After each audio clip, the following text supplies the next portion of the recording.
setup, takes Levert feet. Oh my!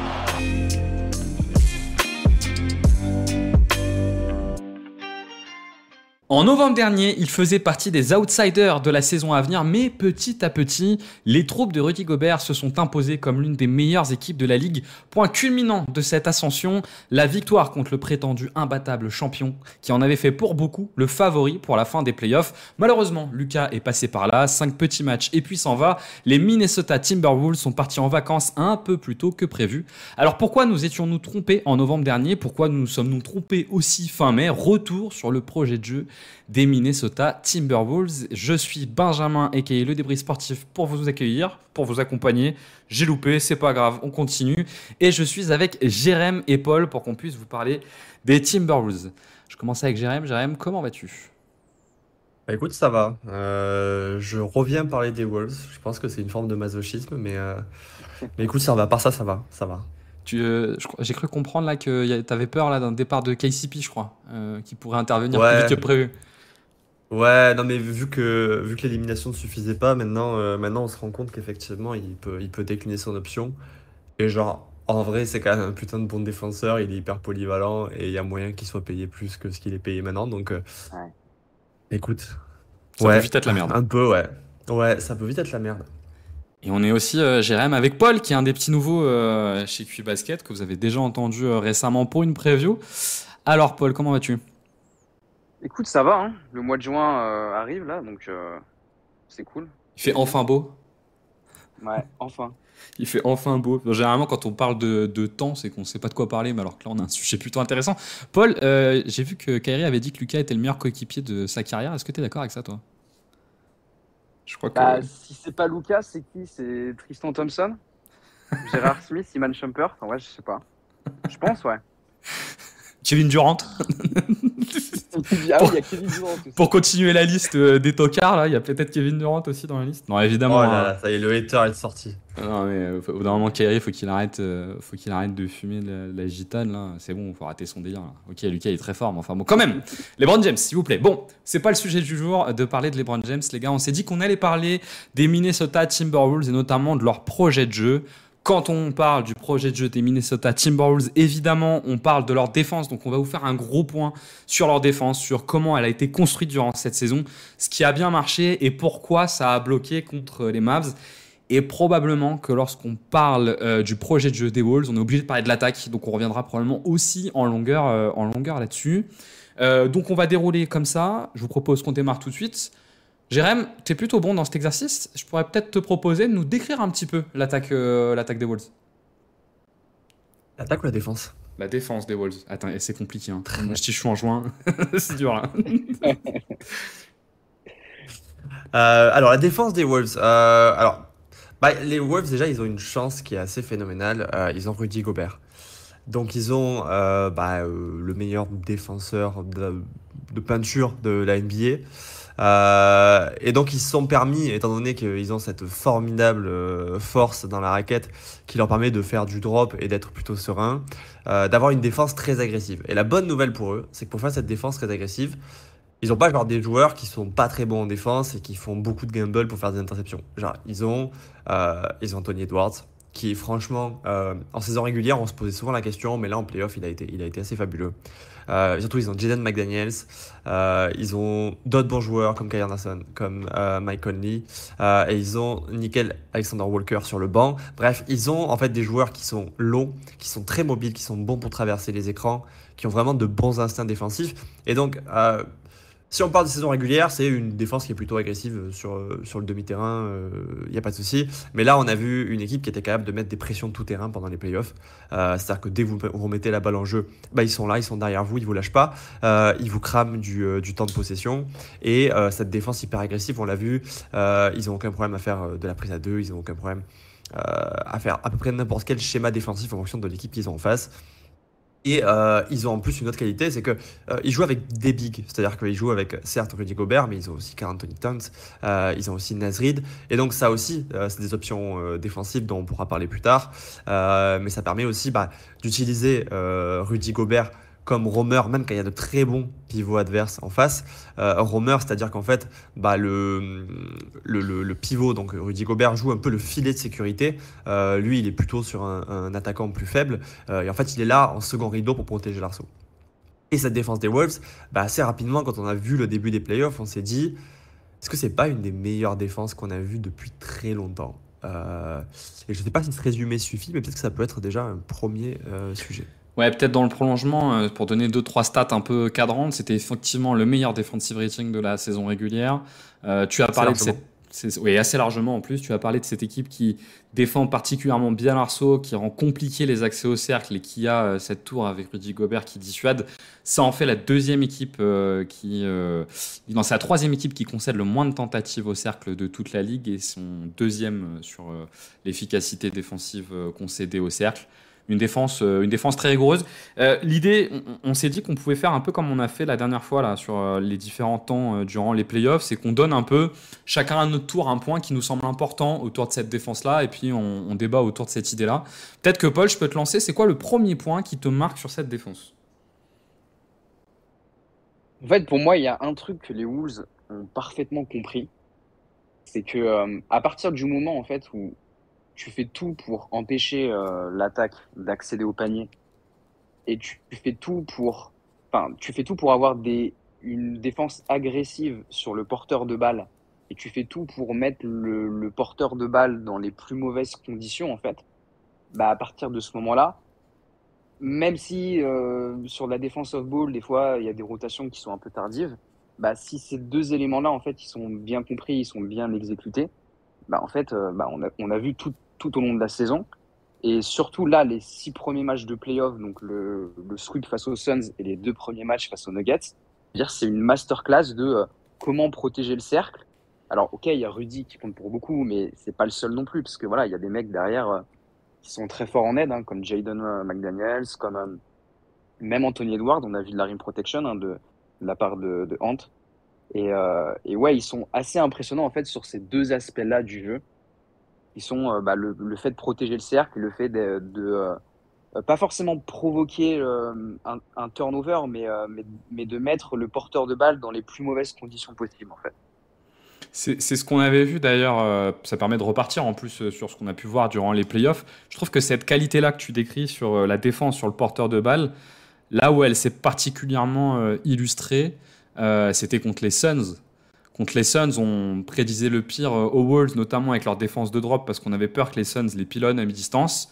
Sauf que ce qu'on s'est rapidement rendu compte, c'est que leur défense et la pression qu'ils étaient en capacité de mettre sur les lignes extérieures faisait que de toute façon, même si les Suns sont très forts sur le tir à mi-distance, tous les tirs à mi-distance étaient difficiles. Très bonne navigation dans les écrans, capacité à coller l'attaquant. Et donc, très très bonne valeur de défense là-dessus, quoi. Jérém, toi, tu le ressens comme ça aussi? Ouais. Et puis c'est un peu un sujet qu'on avait commencé à effleurer dans les précédentes previews.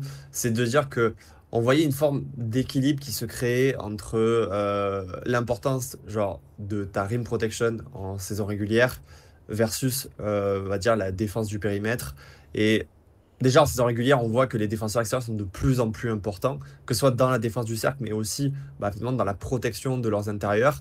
Et je trouve que dans ces playoffs, et particulièrement cette équipe de Minnesota, elle a particulièrement mis en évidence que en fait, la défense extérieure est de plus en plus importante en NBA et qu'avec des gars aussi forts, aussi rigoureux et aussi agressifs, en fait, oui, sur le papier, par exemple, une équipe comme les Suns, elle représentait un défi, mais en fait, tu peux largement le relever avec le degré d'énergie et d'intensité qu'ils ont mis, quoi.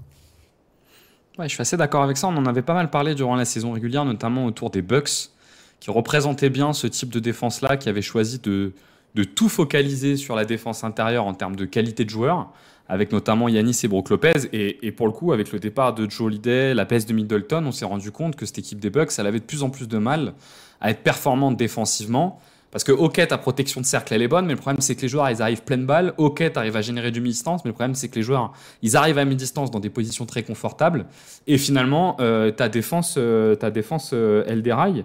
Est-ce que, Paul, toi, tu as l'impression que, je sais pas, que finalement, tu vois, on a cette idée du protecteur de cercle comme étant l'élément le plus important d'une défense. Est-ce que tu as l'impression que c'est vraiment Rudy Gobert qui est le joueur le plus important dans cette défense?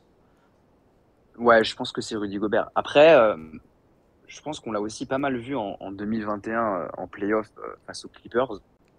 Même si tu as Rudy Gobert, et à l'époque, c'était évidemment largement le Depoy, peut-être le meilleur défenseur intérieur de la ligue, si derrière, en fait, ta défense extérieure, elle ne suit pas, bah, tu te fais quand même allumer parce que dans des demi-finales de conf, il y a un talent et un spacing suffisamment fort en face pour diminuer l'impact de Rudy Gobert, quoi. Et ça n'a pas du tout été le cas sur ces demi-finales de conf et sur ces playoffs en général. Mais ce qui est intéressant aussi avec cette défense des Wolves, c'est que ils savent comment être ultra rentable, notamment en régulière avec le profil de Rudy Gobert, mais ils n'ont pas du tout hésité à, en fait, à envoyer plein de coverages différents et à montrer que en fait, leur défense, elle est aussi capable de s'adapter, quoi. S'il faut faire du edge en masse, il y aura pas de souci là-dessus. Euh, s'il faut arrêter un peu le drop par moment pour envoyer d'autres schémas. Et c'est ça qui est assez intéressant. Ils ont été suffisamment forts durant tous ces playoffs parce qu'en fait, ils ont montré qu'ils étaient capables de s'adapter, quoi. C'est ça. Et d'ailleurs, on l'a vu. Et je pense qu'on a vu aussi justement le fait que les Wolves sont devenus une bonne défense avant l'arrivée de Rudy Gobert. Et justement, par exemple, cette option du edge venant parfois d'extérieur, mais aussi, par exemple, sur le match où Rudy Gobert est pas là face aux Nuggets et où il faut défendre autrement avec Towns, qu'ils savent justement s'adapter. Et ils l'ont montré dans toute la série effectivement de demi-finale de conférence où Denver a essayé de changer son attaque, mais au final, au bout de 2 matchs, les Wolves ils avaient déjà rattrapé le wagon et ils avaient déjà trouvé des parades à ce que mettaient en place les Nuggets. Et ouais, leur défense, euh, en termes d'agressivité des lignes extérieures, moi j'avais jamais vu ça en vrai. Depuis que je suis à la NBA, donc depuis à peu près 12-13 ans, j'avais pas vu un truc pareil. C'est une défense qui est très semblable à ce qu'on trouve en Europe, je trouve. C'est-à-dire que ils ont une grosse rotation sur le porteur le point d'attaque, le porteur de balle principal. Pas toujours le point d'attaque, mais en tout cas le porteur de balle principal. Je dis pas toujours le point d'attaque parce qu'il se trouve que contre Denver, le point d'attaque c'était Jokic. Et pour le coup, sur Jokic, c'était pas cette idée-là. Mais en fait, je trouve qu'ils sont assez intelligents pour se dire on va pas forcément mettre pendant tout le match notre meilleur défenseur sur le principal porteur de balle adverse. On va plutôt se dire, on va l'oppresser en permanence. En tout cas, c'est surtout ce qu'on a vu durant ces playoffs pour le fatiguer et le battre sur la densité physique. Et on l'a notamment vu dans le travail qu'ils ont fait sur Devin Booker durant le premier tour, où tu avais une alternance entre Anthony Edwards et Nickel Alexander-Walker. Anthony Edwards étant plutôt performant sur une défense très physique demi-terrain, et dès que Nickel Alexander-Walker entrait sur le terrain, c'est lui qui le prenait, soulageait un peu Anthony Edwards, et là, il passait sur une autre dimension, une presse tout-terrain, une vraie difficulté à monter la balle. Et ça, c'est une défense, en fait, c'est ce qu'on voit en Europe, quoi. Le jeu FIBA est construit comme ça. La base de la défense dans le jeu FIBA, c'est on dérange l'attaque dès la remise en jeu, avec le risque que ça peut comporter, c'est-à-dire de se prendre une accélération et du coup, derrière, de jouer à un 5 contre 4. Sauf qu'ils ont des joueurs qui sont capables de tenir. C'est comme ça que tu vois le truc, toi aussi, Jérôme? Ouais, c'est comme ça que je vois le truc et je trouve que dans le registre, la paire McDaniels, Alexander Walker, je la trouve incroyable. Le moteur qu'ils ont pour arriver à faire ça sur toute une série quasiment. On a vu quelques faiblesses par moment, mais au global, arriver à le tenir, ça me demande des instincts défensifs de dingue. Et ouais, cette équipe, elle a particulièrement choqué, je pense, pour ça. Et c'est vrai qu'on en a beaucoup parlé pendant ces playoffs. Je pense que c'est peut-être l'équipe dont on a le plus parlé quasiment, parce qu'il y avait cet élément-là et il y avait un côté un peu historique là-dedans, quoi. Ouais. Paul, je te relance sur un autre truc. Moi, j'ai beaucoup aimé leur capacité aux Wolves durant ces playoffs à faire des choix et des choix assez importants. Parfois, ça marchait, parfois, ça marchait pas. Mais je trouve qu'il y a une vraie conscience de on ne peut pas tout défendre et on accepte de laisser certaines choses en se disant que fondamentalement, ma foi, il faut bien laisser deux, trois trucs. J'ai en tête par exemple la défense qu'ils avaient sur Kevin Durant durant le début de la série contre les Suns où ils acceptaient de laisser Karl Anthony Towns sur lui. Tu vois, il fallait le cacher. Je pense qu'ils se sont dit, bon, Kevin Durant, naturellement, de toute façon, il va aller à mi-distance. Allez, on va accepter de l'ISO de Kevin Durant sur Karl Anthony Towns. C'est pas grave, on préfère couvrir le reste, par exemple, plutôt que de le doubler. Est-ce que toi aussi, tu as senti cette dimension capacité à faire des choix? Ouais, parce qu'en fait, c'est beaucoup lié au matos, entre guillemets, c'est-à-dire que tu as un mix à travers tous tes joueurs de physique d'envergure et de taille. Parce que même Rudy, enfin, tu vois, il est quand même tanké, quoi. Il est physique, il a une sacrée envergure. C'est-à-dire, si c'est peut-être le meilleur rim protecteur des 10 dernières années, c'est qu'il a une envergure assez dingue, quoi. Donc même si des fois, par moment, on pourrait sur le papier pas trop comprendre certains choix, ok, Kyle Anderson sur Luka, Karl Anthony Towns sur KD, mais en fait, même ces mecs-là sur de la défense on ball, en fait, il y a des choses intéressantes parce qu'en fait, ils apportent un profil différent. Et derrière, en fait, il y a suffisamment d'aide off-ball pour, euh, pour apporter plein de réponses à ce qu'envoie l'attaque, quoi. Ouais, tout à fait. Et puis, dans le prolongement, je trouve qu'ils arrivent quand même toujours à garder quelques axes très structurants. Le premier axe structurant, c'est imposer à l'attaque adverse de se faire violence pour aller au cercle, je trouve. Et là, vraiment, contre les Suns, moi, j'avais trouvé ça vraiment choquant, quoi. Les Suns, qui ne sont pas une équipe qui a une tendance naturelle à aller au cercle, c'est vraiment retrouvé à devoir se faire violence pour aller au cercle. Ce que tu peux être capable de faire sur des séquences courtes, et c'est ce qu'on avait vu dans le Game 3, si jamais vous regardez le Game 3 du match entre les Suns et les Wolves, dans le début du Game 3, les Suns choisissent de beaucoup attaquer le cercle. Le problème, c'est que c'est impossible de tenir un truc à contre-nature qui te demande un sureffort pendant tout un match. Et si tu arrives à faire en sorte que ce sureffort que tu demandes à l'autre, c'est sur l'accès au cercle, tu as déjà un peu tout gagné, quoi. Pas de temps qu'en plus, les Suns, il y avait quand même. C'était un peu une équipe qui était prête à vivre ou périr par la variance, parce que c'est une équipe qui naturellement aime le tir mid-range, et comme on le disait tout à l'heure, eux, à la base, ils étaient OK pour essayer de les casser à coups de mid-range sur le drop des Wolves, mais la qualité de leur défense extérieure fait que ça, c'était pas possible. Et du coup, la seule option qu'ils ont eue, c'est on va jouer contre nature. Et on va espérer que ça passe, mais le problème c'est que jouer contre nature, déjà c'est pas évident, mais en plus quand la contre nature c'est attaquer Rudy Gobert, Bah ouais, flemme c'est quoi. clair. D'autant que voilà, Ouais, comme on le disait, en plus, tu as les joueurs extérieurs qui sont capables d'apporter de la rim protection. McDaniels, il a été incroyable pour ça, je trouve, dans cette première série. De genre, même quand il n'y a pas Gobert, en fait, par nos aides ou par notre défense de second rideau, on est capable de venir disrupter les tirs, quoi. Moi, je trouve que Paul a dit tout à l'heure que Ant aussi était très bon sur la protection de cercle. J'ai trouvé. En tout cas, c'est vrai que. Alors, c'est toujours compliqué parce que souvent, ces extérieurs-là, ils vont faire une action un peu spectaculaire. Mais je trouve qu'au cumulé de tous, tu te retrouves à avoir un espèce de deuxième protecteur de cercle. Tu vois, quand tu cumules McDaniels, Ant, Kyle Anderson aussi, qui est souvent bien placé. Alors, il n'est pas dans la verticalité. Mais tu sais, il a cette capacité à se mettre le pas en avant de plus qui fait que tu es obligé d'aller esquiver ou contourner. Et je trouve qu'au global, ça permet ça permet d'avoir un vrai apport. Est-ce que, là, on parle beaucoup des défenseurs extérieurs, est-ce qu'il y en a un qui vous marque plus qu'un autre ou dont vous avez plus envie de parler qu'un autre et pour quelle raison sur ces défenseurs extérieurs? Ce qui vient naturellement, c'est quand même que celui qui paraît au-dessus et qui est un spécialiste, c'est McDaniels. Moi, je trouve que c'est peut-être le plus impressionnant. Mais effectivement, comme je disais tout à l'heure, il y a deux trucs. Edwards, le truc, c'est que c'est quand même la première option offensive d'assez loin. Et moi, j'étais assez choqué qu'il ait le coffre pendant 3 séries d'être à la fois en défense, des fois sur le meilleur extérieur adverse. On l'a pas beaucoup vu sur Jamal Murray. On l'a vu sur Devin Booker. On l'a vu passer au début de Kyrie, puis après, même sur Luka. Moi, c'est vrai que je me disais, tiens, Luka qui aime bien jouer contre des joueurs peut-être plus légers que lui, Edwards, même s'il est un peu plus petit, avec la densité physique qu'il a, ça va le faire chier. On l'a vu se taper Luka. Et le faire en ayant une telle charge offensive, je trouve ça assez impressionnant. Donc, ouais, c'est probablement les deux auxquels tu penses. Et puis après, comme on disait dans les podcasts précédents, Alexander Walker. Moi, je l'avais découvert un peu dans la série justement de playoff de l'année dernière où je m'étais dit, ah ouais, en fait, on est sur un défenseur élite et tu as ça sur le banc qui a disponibilité quand tu veux aussi. C'est assez ouf, hein. T'es d'accord, Paul, avec ça? Il y en a un qui te marque, toi aussi, ou pas? Euh, je pense qu'on a bien parlé des trois, là, NAW et Ant et Jaden, mais c'est vrai que même des Kyle Anderson et des Mike Conley, ils sont moins impressionnants parce qu'ils sont moins athlétiques.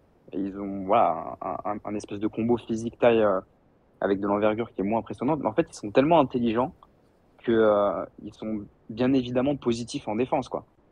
Et même si des fois tu dis, ok, bon, là, Mike, il lui manque un peu de taille et tout, mais en fait, c'est un bon playmaker défensif. Il fait des bonnes lectures. Il a encore un coffre. Je veux dire, ok, il est peut-être un peu cramé parce qu'il a 36 ans, mais il a encore un vrai cardio, quoi. Il a encore un coffre aussi. qui fait que en fait tous les mecs arrivent à avoir un impact positif en défense, quoi. Ouais, et puis dans le prolongement de ce que tu dis sur l'impact des autres que ces trois-là sur la défense extérieure, moi je trouve que leurs intérieurs sont bons sur la défense des extérieurs. Alors, je pense pas forcément à Karl Anthony Towns, qui peut avoir des bons passages, mais pas le plus impressionnant. Je trouve que Nasrid, il est vraiment bon sur la défense des ailiers, des vrais postes 3. Franchement, j'ai vu des séquences impressionnantes sur les changements, sur la capacité à encaisser un départ en dribble que j'ai trouvé très bonne, sur des close-out aussi où il était pas mal du tout. Et Rudy aussi, qui, alors en dépit de tout ce qu'on a vu autour de Lucas, alors ça c'est vraiment, enfin on y reviendra sûrement quand on parlera un peu plus dans le détail de la série contre Dallas, mais je trouve que le procès qui est fait à Rudy sur Lucas, il est un peu insensé parce que il se trouve que même leurs meilleurs défenseurs, ils sont pas arrivés contre Lucas, donc bon, voilà. Ouais, Mais je trouve que Rudy a passé un cap sur cette défense des extérieurs et notamment sur les close-outs et la capacité sur un changement tardif à repartir, contester et revenir au cercle, parce que souvent derrière, on essaye de le drive. Et là-dessus, je l'ai trouvé vraiment impressionnant. Est-ce que toi aussi, Paul, ces deux joueurs-là, ils t'ont marqué sur cet élément-là? Ouais, et moi je trouve ça même décevant qu'on n'ait pas pu voir des line-up avec Reed en 3, parce que justement je trouve qu'il a la mobilité en défense, il a le moteur, il a les instincts sur sur de la défense extérieure et sur de la défense aussi off-ball. Et je pense que ça aurait pu marcher, quoi. Reed en 3 avec 4 en 4 et Rudy en 5. Surtout quand t'es mené 3-0, t'avais rien à perdre, quoi. Donc, je pense que ça aurait pu fonctionner. Et pour Rudy, ouais, je trouve qu'il a fait énormément de progrès sur la défense extérieure. Je trouve que sa mobilité, même par rapport à il y a 3-4 ans, ça n'a rien à voir. Il avait déjà fait des progrès, mais là, je trouve que cette année, c'est vraiment impressionnant. Et l'année dernière, il m'avait un peu déçu globalement sur pas mal d'aspects en défense, mais là, on voit vraiment dans les hautes sphères de playoff et c'est sacrément impressionnant. Ok, il s'est pris un 3 points clutch de Luka en pleine tête, mais il y a tout ce qu'il a fait durant la saison. J'ai plein d'actions en tête sur des extérieurs très dynamiques et tout. En fait, il fait un super taf là-dessus, quoi. Ouais, et puis je trouve que ce qu'il a vraiment en plus des autres grands, je sais pas ce que tu en penses, mais tu vois, on l'a beaucoup comparé à Victor durant la saison, en disant est-ce que c'est Victor ou est-ce que c'est Rudy le plus efficace? Et effectivement, statistiquement, je crois qu'on était au touche-touche. Mais je trouve que le contact visuel sur ces deux joueurs-là marque encore une grosse différence entre deux. Et notamment, je trouve Ouais. que la plus grosse différence, elle est sur la capacité qu'a Rudy à se resituer dans l'espace. Moi, je trouve que parfois, Victor, tu sais, sur ces trucs-là où on va driver une première fois, on va passer sous le cercle, on va ressortir, on va redriver une deuxième fois. Parfois, ça arrive même 3 fois. Quand tu joues au KC, ça arrive en permanence dans le match, ce truc-là. Je trouve que parfois, Victor, il a un peu du mal à se resituer, il est un peu paumé, il perd un peu son énergie. Moi, je trouve que là-dessus, Rudy, il est incroyable. La capacité à se resituer dans l'espace en permanence, dans une NBA qui joue de plus en plus sur drive and kick, elle est essentielle et vraiment, vraiment impressionnante. Je sais pas ce que vous en pensez. Ouais, bah après, il y a une forme de logique là-dedans. C'est-à-dire, d'un côté, tu as, un vétéran qui avait déjà 3 défenseurs de l'année, donc qui est effectivement, en termes d'awareness, je pense au sommet de ce qui sera dans sa carrière. De l'autre, tu as un joueur qui fait effectivement plus de playmaking défensif parce qu'il a 19 ans, mais en même temps, effectivement, il n'a pas encore les repères et il n'a pas encore la capacité à se retrouver dès qu'il y a des rotations ou des mouvements qui sont un peu plus complexes. Euh, Ceci étant dit, le fait que Victor puisse déjà être dans ce genre de conversation, c'est quand même assez ouf. Mais oui, Rudy est encore légèrement au-dessus. Le truc, c'est en fait, à cette allure-là, c'est pour combien de temps, quoi. Mais ça, c'est un autre sujet. Ouais, c'est clair. Ouais, c'est clair. Sur la défense de l'extérieur, il y a peut-être juste un dernier point que moi je veux bien qu'on aborde. C'est Anthony Edwards. Alors ça va aller un peu en anticipation de la série contre Dallas, vu qu'on s'était un peu défini entre nous de faire une espèce de remontée. Mais autant Anthony Edwards, je l'ai trouvé très bon sur la défense on-ball. Et franchement impressionnant même. Tu vois, la défense sur Jamal Murray, je l'ai trouvé incroyable. La défense sur Devin Booker, j'ai trouvé ça vraiment très bien aussi.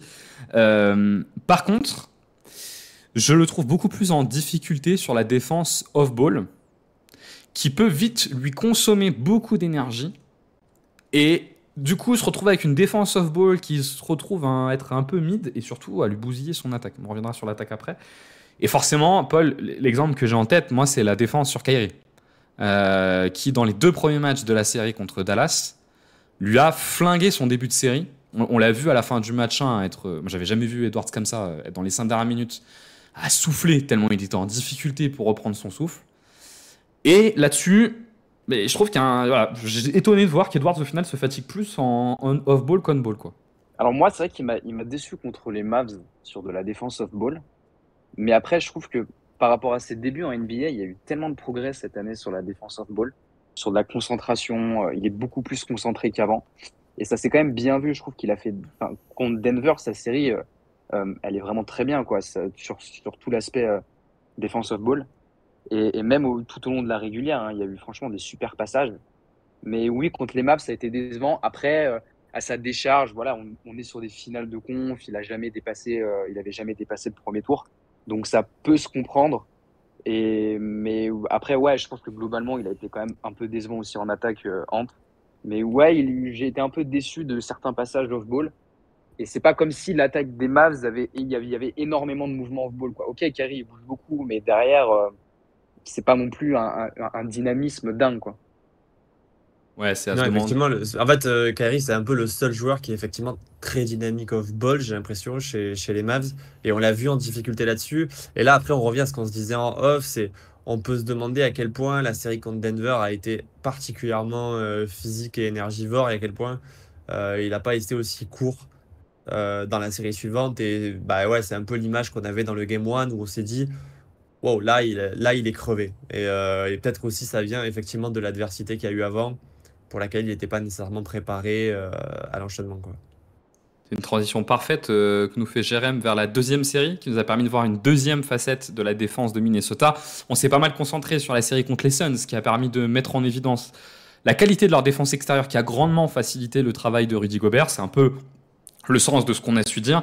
Jérém vous a dit avant que ce qui était intéressant, c'est qu'ils avaient la capacité à switcher leur système défensif. Qu'est-ce que tu as vu, toi, Jérém, dans cette série contre Denver, défensivement, qui t'a impressionné sur cette capacité-là à s'adapter?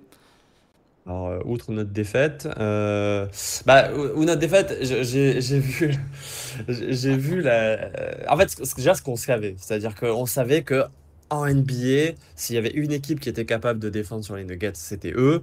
Et en fait, parce que c'est peut-être la seule équipe qui arrive à jouer avec plusieurs bigs comme ça et à être à la fois viable offensivement et défensivement et à pas te donner l'impression qu'il y a une forme de compromis qui vient d'un côté ou de l'autre du terrain. Effectivement, la première chose, c'est que avec Rudy Gobert, on a vu des défenses où il jouait le roamer, donc où en général il gardait Aaron Gordon, et où franchement, Karl Anthony Towns, on en a beaucoup parlé dans sa carrière parce que c'est un joueur qui est à la base pas un bon défenseur, notamment parce qu'il fait énormément de fautes. Et moi je trouve que Karl Anthony Towns m'a vraiment impressionné dans sa défense sur Nikola Jokic parce qu'il tenait bien son vis-à-vis, il faisait peu de fautes bêtes. Je trouve qu'il y a quoi? Il y a 2 matchs où il se retrouve en foul trouble un peu tôt, comme il a l'habitude de le faire depuis le début de sa carrière. Et franchement, je pense que c'est ce qui a le mieux marché de toute façon contre Denver, c'est ce schéma défensif-là. On a aussi vu cette équipe tester du Rudy Gobert sur Nikola Jokic. On a aussi vu cette équipe tester en gros beaucoup plus de prises à deux qui viennent des fois des extérieurs pour aider et pousser en fait Nikola Jokic à faire le choix d'attaquer son vis-à-vis ou de lâcher la balle. Donc en fait on a vu qu'il était capable de jouer divers schémas défensifs et on a aussi vu qu'effectivement si tu as une équipe qui tourne autour d'un intérieur, il n'y en a pas énormément en NBA, mais du coup il y avait Denver qui était champion en titre, l'équipe la mieux armée en NBA pour défendre ça, c'est les Wolves et ouais, ça a fait mal. Ouais, moi, ce qui m'a marqué sur cette série contre Denver, sur cette défense intérieure. Bon, déjà, le premier élément qui m'a marqué, on y reviendra peut-être après, c'est qu'ils ont été capables de couper l'ensemble du jeu de Denver. Ouais. Mais bon, ça, c'est encore. Peut-être faut qu'on l'aborde après. Deuxième partie, ouais. Ouais, c'est encore un deuxième sujet. Sur la défense, sur Jokic, en fait, ce que j'ai trouvé très intéressant, c'est que quand tu joues contre Nikola Jokic, je trouve que le premier enjeu, c'est de faire en sorte qu'il n'aille pas dans la dead zone. Ce que j'appelle la dead zone, c'est cette zone à 1-2 mètres du panier. Parce que le problème de cette zone à 1-2 mètres du panier, c'est qu'il n'y a plus vraiment de choix possible. Tu es à peu près sûr qu'il marque, ou s'il ne marque pas, il va prendre son rebond offensif et il va finir en 2 temps. C'est une séquence qu'on voit depuis 4 ans en boucle, l'option d'être dans un jour sans fin. Il se trouve que Rudy, il n'a pas été spécialement performant pour empêcher Jokic d'aller dans cette zone-là. Non. Et en fait, on touche un peu les limites défensives de Rudy Gobert, qui sont pas énormes finalement, parce que c'est pas le truc le plus important, si on peut faire autre chose. La limite défensive de Rudy Gobert, c'est cette capacité à aller absorber les corps très puissants. On l'a vu plusieurs fois contre Joel Embiid, on l'a vu contre Nikola Jokic. C'est pas le truc où il est le plus performant. C'est-à-dire que si tu dois être 4 étoiles, ok, là-dessus, il n'est pas 4 étoiles alors qu'il est 4 étoiles sur tout le reste. Et là, effectivement, ils ont sorti une arme que moi j'ai adorée. Bon, alors vraiment, alors elle est sortie de nulle part. Hein. Je ne m'y attendais pas du tout. C'est Karl Anthony Towns sur le Nikola Jokic. Et la principale qualité qu'avait Karl Anthony Towns, c'est d'arriver à faire en sorte que Jokic n'arrive pas dans cette dead zone. Et tu passais d'un moment où contre Rudy Gobert, où Jokic était en permanence à 2 mètres du cercle, à un monde où contre Karl Anthony Towns, il était en permanence à 5-6 mètres du cercle. Et là, forcément, le choix de couper un peu Jokic des autres, il est plus performant parce que le problème, c'est qu'à 2 mètres, il a 80% de réussite, alors qu'à 5-6 mètres, il est, j'ai pas la stat, mais il est à 40, à 45-50. Quoi. Je sais pas si Paul, t'as senti le truc de la même façon ou Jérém. Ouais, vas-y, Paul. En fait, moi, il y a un truc, j'ai l'impression qu'ils ont fait en fait sur les 2 premiers matchs, qu'ils ont un peu arrêté de faire sur les 3 matchs après, et qu'ils ont recommencé à faire une fois qu'ils étaient menés 3-2. C'est qu'en fait, sur les 2 premiers matchs et sur les 2 derniers matchs, ils ont très bien. Ils ont sorti vraiment. En fait, ils se sont dit, OK, un des tirs les plus rentables qu'il faut absolument pas qu'on prenne, c'est le short mid de Jokic. En fait, ils ont tout fait pour que Jokic ne reçoive pas la balle, ou en tout cas que ce soit très compliqué pour lui d'aller sanctionner sur short mid. Parce que tu préfères que ce soit Jamal qui te punit sur short mid, parce qu'en carrière, il doit être quoi à 44-45%, alors que Jokic, il est tellement incroyable qu'il a presque 60% en fait sur ces tirs-là. Donc c'est un truc qu'ils ont très bien fait sur les 2 premiers matchs et sur les 2 derniers matchs, mais pas trop durant la série des 3 victoires d'affilée contre Denver. Et bon, finalement, ça a été, ils ont remporté la série, donc on peut pas vraiment leur reprocher ça. Mais c'est vrai qu'ils auraient pu peut-être plus se faciliter les choses s'ils avaient mis d'autant plus d'impact sur les 3 défaites contre Denver. Après, bon, il y a eu des blowouts, donc c'était surtout offensivement aussi que c'était pas suffisant, quoi. Ouais, sur ce point-là, on en avait parlé déjà un petit peu avec Jérém dans le podcast qu'on avait fait. Moi, ma lecture sur la dynamique de cette série-là, c'est que Denver sortait d'une série contre les Lakers où la relation Murray-Jokic était un poison pour les Lakers. Et en fait, l'essentiel de leur victoire contre les Lakers, ils l'ont construit là-dessus. Incapacité des défenseurs extérieurs de Los Angeles à défendre Jamal Murray, donc nécessité d'aide pour éviter que Jamal Murray ait trop d'espace, ce qui permet à Jamal Murray de trouver Jokic sur le short roll, c'est ce que tu décris Paul, et du coup extrêmement efficace. Sur les 2 premiers matchs de Minnesota contre Denver, moi, ce qui m'a impressionné, c'est changement de monde. C'est tu passes de Austin Reeves à Anthony Edwards ou Nickel Alexander-Walker. Malheureusement, il n'y a plus besoin de l'aide de l'intérieur pour bloquer Jamal Murray parce que la circulation dans les écrans, elle est excellente. Et du coup, tu te retrouves dans une situation où ce short mid qui a parfaitement marché, tu ne l'as plus à disposition. Et là, Denver a fait un shift intéressant. Ils ont arrêté de faire du pick and roll, beaucoup plus de jeux poste bas. Jokic est à l'initiation de tout. Et donc, Jérém, c'est après, ils ont eu à se réadapter, Minnesota. Ouais, c'est ça. Moi, j'ai l'impression qu'ils se sont réadaptés à partir du Game 5. Le problème, c'est que le Game 5, ça a été le match un peu de destruction de Nikola Jokic, où là, il y avait un peu rien à faire. Et d'ailleurs, je sais pas si vous vous souvenez, mais dans le Game 5, à la fin, ils ont même tenté de mettre Anthony Edwards sur Nikola Jokic. Genre, ils avaient tellement plus d'idées de comment le défendre qu'ils se sont dit, bon, vas-y, on envoie Edwards, et puis on envoie McDaniels, et on verra bien ce qui se passe. Et en fait, je crois qu'effectivement, ça a créé une fausse dynamique où on s'est dit, bon, ça y est, en fait, ils ont plus de réponse, c'est terminé. Et en fait, non, ils ont juste gardé le même plan, et en fait, le même plan, il fonctionnait toujours. C'est juste qu'une fois qu'on est sorti de ce match complètement dingue, on se rendait compte qu'autour de Nikola Jokic, il n'y avait pas assez d'opportunités. Et malgré les bonnes idées qu'il y avait eu d'ailleurs en face de Mike Malone, d'essayer de dire, on va plutôt attaquer sur l'empty side, on va plutôt essayer de faire remonter la balle à d'autres joueurs, histoire que Jamal Murray récupère la balle en mouvement, etc. Mais en vrai, ça suffisait plus parce que, comme tu dis, ils arrivaient tellement bien à casser la relation Jamal Murray-Nikola Jokic qu'à la fin, il y avait toute la responsabilité qui était sur Nikola Jokic. Mais comment tu fais en étant quand même à la fin à l'intérieur pour animer tout seul une attaque comme ça, alors que les 2 défenseurs qui sont sur toi, il y a Rudy Gobert qui t'attend dans la raquette, et il y a toute une équipe après qui joue pour t'obliger à lâcher la balle. Ouais, il y avait que les Wolves qui pouvaient faire ça en fait. Hein. Il y avait que les Wolves. Ouais, et puis avec une superbe capacité à couper l'ensemble des schémas, des schémas préférentiels de Denver. C'est-à-dire qu'à un moment donné, tu avais effectivement la relation Murray-Jokic qui était coupé, donc déjà moins de décalage, parce que plus besoin d'une prise à 2 sur Murray, et donc derrière, le problème de la prise à 2 sur Murray, c'est que tu te retrouves à jouer un 3 contre 4 avec Jokic qui a la balle dans les mains, donc enfin un 4 contre 3 plutôt avec Jokic qui a la balle dans les mains. Très très bonne capacité à couper la relation entre Jokic et Gordon, qui avait fait terriblement mal contre les Lakers, cette relation. Avec Rudy Gobert. Et Rudy Gobert, pour le coup, alors là, c'est là où il est incroyable, parce que capacité à la fois de faire des aides, et toujours faire attention à Aaron Gordon, chose que Anthony Davis, par exemple, n'arrive pas à faire.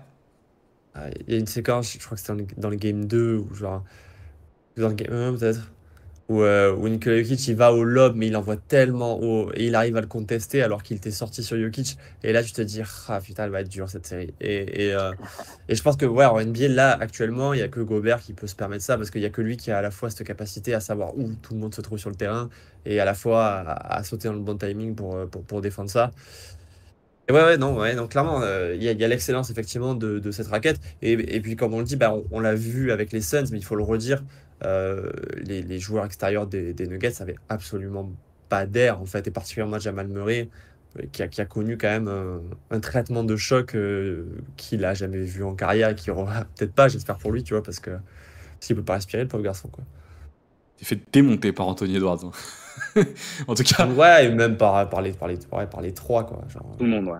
un peu par tout le monde. un gangbang, le truc, quoi. En tout cas, on retrouve cette qualité-là qu'on a dit là sur Gobert juste avant, la capacité à se situer dans l'espace, qui est probablement ce qui fait la différence entre, tu vois, Gobert et Anthony Davis, par exemple, qu'on donne parfois comme étant les deux meilleurs aujourd'hui sur. Anthony Davis, s'il n'avait pas notre intérieur, ou même deux autres intérieurs qui faisaient le travail que faisait Towns ou Reed, je veux dire, est-ce que Davis n'aurait pas pu faire presque aussi bien s'il avait eu quelqu'un qui faisait le taf à sa place? Après 12 défaites, on était quoi, à 10 défaites de suite contre les Nuggets, se prendre dans un match 8 alley-oops de Aaron Gordon, moi je te jure que je ne pouvais plus. Oui, mais encore une fois, genre, lui il a Rui Hachimura, tu vois.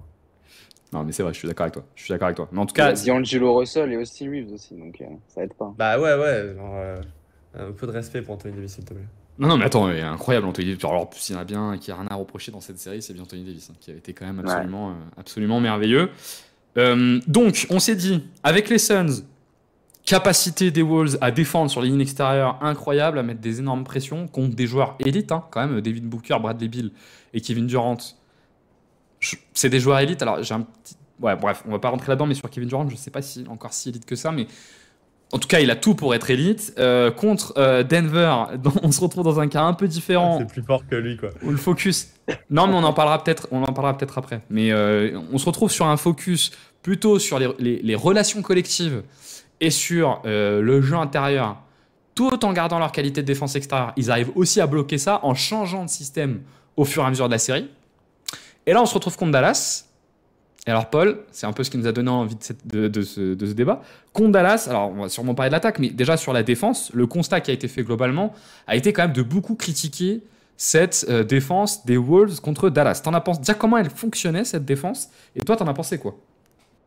Il y a un truc quand même qui est donc, enfin, moi je pense que ça a été un peu le problème de la série, et c'est vrai qu'on en a beaucoup parlé, c'est le pick and roll ou les différentes variantes du pick and roll, donc double drag et spin pick and roll ou des choses comme ça. Est-ce que tu peux juste rappeler ce que sont les double drag et les spin pick and roll pour les gens qui... Alors les double drag, c'est deux écrans en transition, et des spin pick and roll, donc tu as un pick and roll classique, mais avec un joueur qui vient poser un écran sur l'intérieur en général pour venir ensuite pop.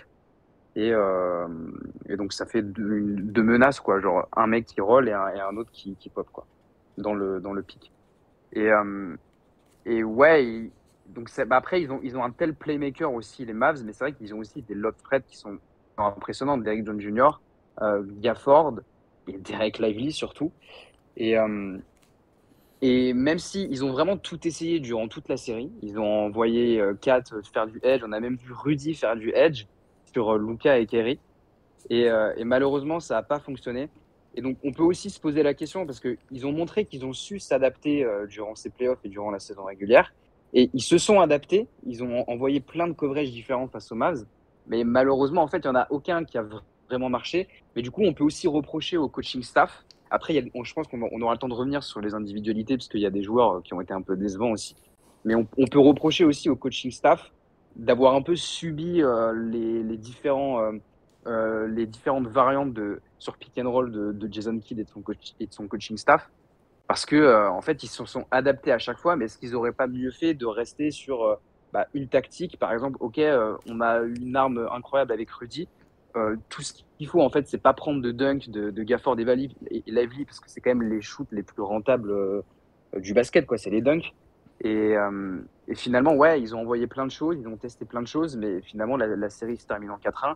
Et moi, je suis un peu déçu parce que, ils ont su s'adapter, mais ils sont pas allés chercher l'ultime rentabilité avec le matériel défensif qu'ils avaient, quoi. Et c'est vrai que justement, on a beaucoup vanté avant le fait que par exemple Rudy, il a Snow Warnes qui est incroyable, etc. Les Mavs ont été vraiment très très bons pour pousser justement Rudy à sortir et pour sortir des matchs où il y avait 8, 9, 10 dunks de la part de la perle Lively Gafford. Ce qu'on pensait un peu inimaginable quand on a auguré de la série il y a quelques semaines, quoi. Ouais, moi je trouve que sur cette série, alors je trouve que ça peut être intéressant qu'on approfondisse un peu sur est-ce que finalement les Wolves ont été assez dogmatiques ou pas. C'est un peu ce que nous disait Paul avec peut-être l'idée qu'ils se soient un peu trop souvent adaptés. Mais moi ce que je trouve intéressant sur cette série, c'est qu'en fait, la première partie du jeu de défense de pick and roll, pour moi c'est Minnesota qui l'a remporté. Parce que sur les pick and roll simples, McDaniels était très bon sur Luka Doncic. On retrouvait les qualités qu'on a vues de McDaniels, notamment sur Devin Booker, capacité à passer entre les écrans et contre Jamal Murray aussi. Et donc, alors comme Luka Doncic est encore plus fort que ces deux gars-là, c'était pas complètement dysfonctionnel, mais c'était pas fonctionnel à proprement parler. Et on a commencé à avoir à la fin du match 1, et beaucoup plus après, notamment à partir du match 2, ces doubles pics qui ont été un vrai souci pour Minnesota. C'est un vrai cauchemar. Ouais. Ça a été un vrai cauchemar. La logique, c'était quoi? C'était de se dire, bon, on commence par des pick and roll classiques pour avoir un maximum de spacing en partant du principe que Luka va réussir à battre McDaniels. Il n'y arrive pas. Bon, s'il n'arrive pas à faire d'écart, on change de tactique, on met maintenant 2 écrans. Et par définition, si tu prends 2 écrans, c'est plus compliqué que de passer au travers de 1 écran. Et effectivement, c'est sur cette défense des doubles pics que ça a été très compliqué. Est-ce que c'est comme ça que tu as vu le truc aussi, Paul? Ouais, c'est sûr. Mais en fait, sur peut-être les 3-4 premiers matchs, comme tu l'as dit, c'était pas si catastrophique que ça, notamment c'était même très bien hein, sur les pick and roll classiques. Mais après, moi, je trouve qu'il y a quand même des joueurs qui ont été décevants. On a vu quand même Jaden McDaniels se mettre trop souvent à la faute. Honnêtement, moi, il m'a quand même déçu. C'est un défenseur exceptionnel.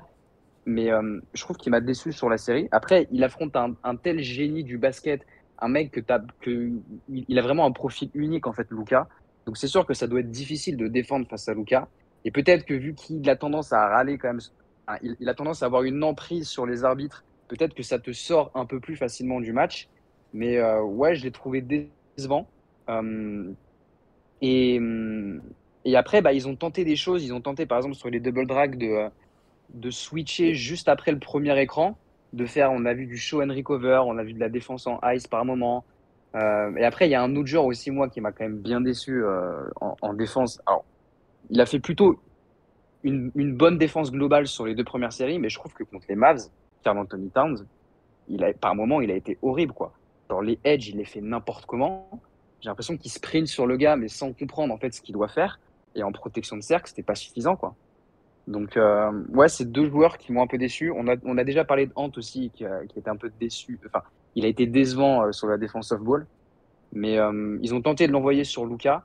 Mais finalement, voilà, on a eu un combo d'individualité et du coaching staff qui a été un petit peu décevant au global, quoi, sur la série. Les edges de Karl Anthony Towns sur le match 1, c'est un grand moment de solitude quand même. Les passages où Rudy Gobert sort et Karl Anthony Towns edge sur le pick and roll, c'est franchement un teuteux qui monte à toute vitesse sur le porteur de balle. Ouais. Alors ça n'a pas trop mal marché, mais c'était un peu ridicule. Et sur l'ensemble d'une série, quand tu joues un joueur de ce niveau-là, au bout d'un moment, il va comprendre les décalages immédiats qui se créent, quoi. Ça peut marcher pendant un match, mais ça peut pas marcher pendant toute une série, quoi. Ouais, je trouvais ça rassurant de retrouver un peu Karl Anthony Towns, celui qu'on aime. Voilà. Celui qu'on aime d'amour. Le vrai.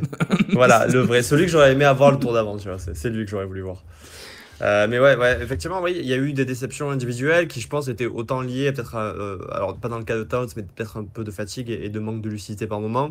Après, voilà, moi sur le cas de McDaniels, déjà, il y a effectivement eu le schéma et bah, ces doubles écrans qui, quand même, compliquaient beaucoup sa vie. Et il y a un autre truc qui est tout con, mais c'est que on parlait de la polyvalence des défenseurs extérieurs, à quel point c'est important pour une défense. Mais ce qu'on remarque aussi, c'est que tu peux avoir une panoplie énorme de très très bons défenseurs extérieurs. Mais si à un moment donné, ces défenseurs extérieurs, ils sont pas forcément adaptés à un match-up, bah, tu peux en fait souffrir quand même. Et moi, je trouve que Luka, il représentait ça, c'est qu'en fait, il y avait aucun joueur qui avait à la fois ce mélange de maîtrise des changements de rythme dans ce qu'ils ont affronté avant et qui était à la fois aussi imposant. Parce qu'effectivement, entre défendre sur un guard et défendre sur Luka, qui est genre, oui, un meneur, mais qui est un meneur de, je sais pas, 2,6 m et qui doit peser ses 100 et quelques kilos, bah en fait, c'est compliqué. Et par exemple, Luka Dort était beaucoup plus adapté à défendre sur un Luka, je trouve. Alors que McDaniels, mine de rien, bah, sur les bumps, etc., il reculait. Et je trouvais qu'en ça, il y avait un peu la même équation que genre dans le Wolves Nuggets, où par exemple, bah, les Nuggets avaient KCP qui est un très bon défenseur extérieur, mais ça passe contre certains attaquants, mais pas contre Edwards qui était plus costaud. Parce que dès qu'il y avait un contact, il arrivait à créer son espace. Et Luka, il les a quand même tués dans cet entre-deux à mi-distance où, bah, en fait, il arrivait à créer son petit espace, il est patient, il met son coup d'épaule, il arrive à obtenir son tir. Et genre, je sais pas si ça joue pas aussi dans la perception qu'on a eue de McDaniels parce que, bah, en fait, il n'était pas adapté. Et il y avait personne de vraiment adapté pour défendre sur Luka, quoi. Alors moi là-dessus, j'ai pas eu tout à fait la même sensation. Je sais que on en avait déjà parlé avec Quentin il y a peu, et Quentin voit les choses comme toi, hein. Mhm. Moi, j'ai pas trouvé que McDaniel se faisait détruire sur les isolations et sur le mi-distance. J'ai pas trouvé que c'était des séquences spécialement rentables pour Dallas. Et au final, il s'en sortait pas si mal que ça. Et sur les pick and roll, témoignage de la bonne défense qu'il a eue, c'est que Dallas a été obligé de changer son attaque de pick pour pouvoir le faire. Bon, alors après, je suis un Ouais, peu le c'est seul vrai. à pas être d'accord avec ça, donc j'ai peut-être pas raison, hein. Euh, Euh, Est-ce est-ce que le truc, c'est que déjà de base, l'attaque des Mavs, elle a vécu un peu cette campagne en n'étant pas hyper rentable en fait. Elle est hyper rentable les soirs où les role-players se mettent à rentrer leur tir de manière un peu indécente. Mais en fait, là, ils ont gagné la moitié de leur match avec une attaque qui était en deçà des moyennes de saison régulière, qui était dans le 40e, 52e percentile en termes d'offensive Je rating. En fait, regardais, ça il y leur a un seul suffisait à match où gagner. ils sont au-dessus des 60, du 65e percentile sur les playoffs, donc effectivement, ils ont pas si bien C'est attaqué le que ça. dernier, ouais. C'est le dernier, ouais, Ouais, dans ouais, cette série. Ouais. ouais. Ouais. Mais effectivement, en fait, même si leur défense, elle n'a pas été au niveau de ce qu'on espérait, de tout le bien qu'on a dit dans les deux tours précédents, j'avais l'impression qu'elle faisait quand même un travail relativement honnête. Même si, comme disait Paul, tu avais des trucs qui étaient un peu aberrants, effectivement, de les voir aussi facilement obtenir des dunks, etc. C'est vrai qu'on ne s'attendait pas quoi, à ça. Je trouve qu'il y a deux éléments complémentaires sur cette série qui sont plus du fait de Dallas. C'est que ils sont tombés contre une équipe qui est une équipe qui maîtrise et qui masterise le pick and roll à un point qui est quand même assez impressionnant. C'est sans doute l'équipe NBA qui masterise le plus le pick and roll. Et structurellement, c'est pas leur meilleur, c'est pas leur meilleur schéma défensif, le schéma du pick and roll. Et je trouve que cette capacité qu'a Dallas à maîtriser le pick and roll à ce point, ça se traduit aussi dans les progrès qu'ont fait tout au long de la saison certains joueurs.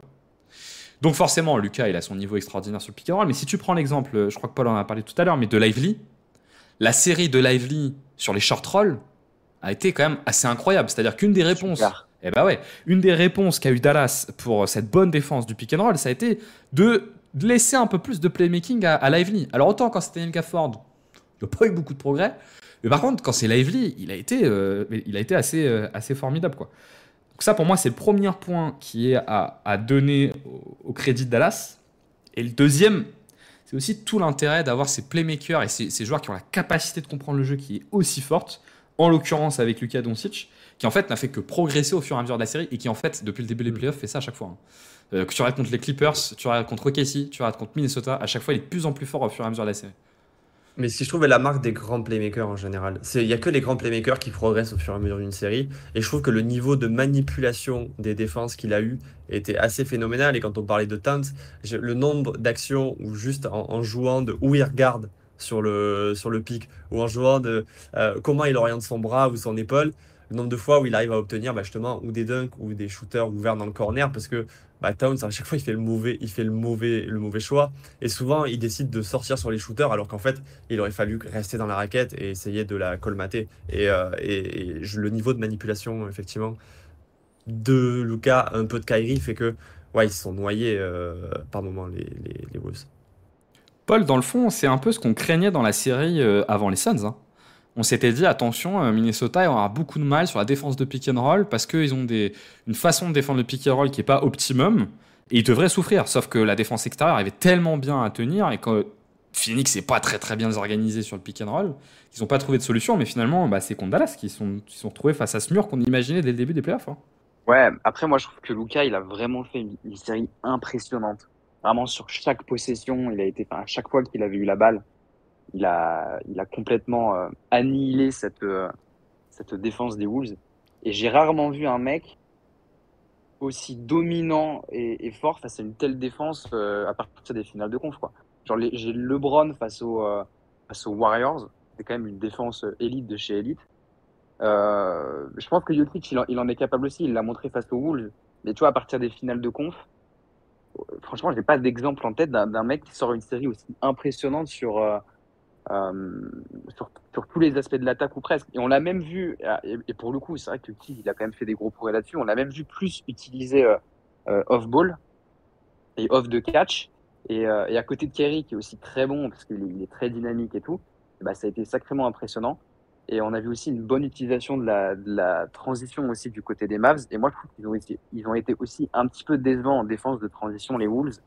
Mais après, la défense de transition, c'est beaucoup du moteur. Et le problème aussi, c'est qu'ils n'ont pas été si dominants que ça sur du rebond offensif, quoi. Parce que des fois, tu as des équipes qui sont prêtes à subir de la transition, mais derrière, qui tabassent le rebond offensif. Et ça n'a pas été trop le cas, en fait, des Wolves sur la série. Ouais, je suis assez d'accord. Effectivement, on a retrouvé un peu ce fantasme qu'on a autour de Lucas, qui est une espèce de version améliorée de James Harden. En fait, je trouve qu'on est sur de la manipulation à la James Harden, sauf que comme il est peut-être plus fort que ce qu'était James Harden, bah, il arrive à le pousser contre un peu n'importe qui. Là où James Harden a eu des moments où sa manipulation trouvait une forme de limite, hein, alors sur un niveau très très très très élevé, hein, mais trouvait une forme de limite. Bah, chez Lucas, on a l'impression que pour l'instant, alors on va voir contre Boston, qui a peut-être encore une défense meilleure, mais on va voir ce que ça donne. Tu as commencé à l'esquisser un peu, Paul, mais c'est un peu ce qu'on s'est dit, nous, en préparant ce podcast, en fait. Pour tout vous dire, on parlait du podcast, on dit il faut qu'on parle de la défense de Minnesota, il faut qu'on parle aussi de ce qui s'est passé contre Dallas. Et puis, en fait, on était un peu d'accord tous les trois. On s'est dit, ouais, mais le problème, c'est que tout le monde se concentre sur la défense de Minnesota contre Dallas, alors que le vrai problème, c'était pas la défense, c'était l'attaque. Il y a un espèce de biais cognitif, je pense, contre Dallas, c'est que Lucas, il attire tellement l'attention qu'on veut forcément parler de ce qui se passe de ce côté du terrain, côté Dallas, et donc de parler de la défense de Minnesota. Or, c'est ce qu'on vous décrivait.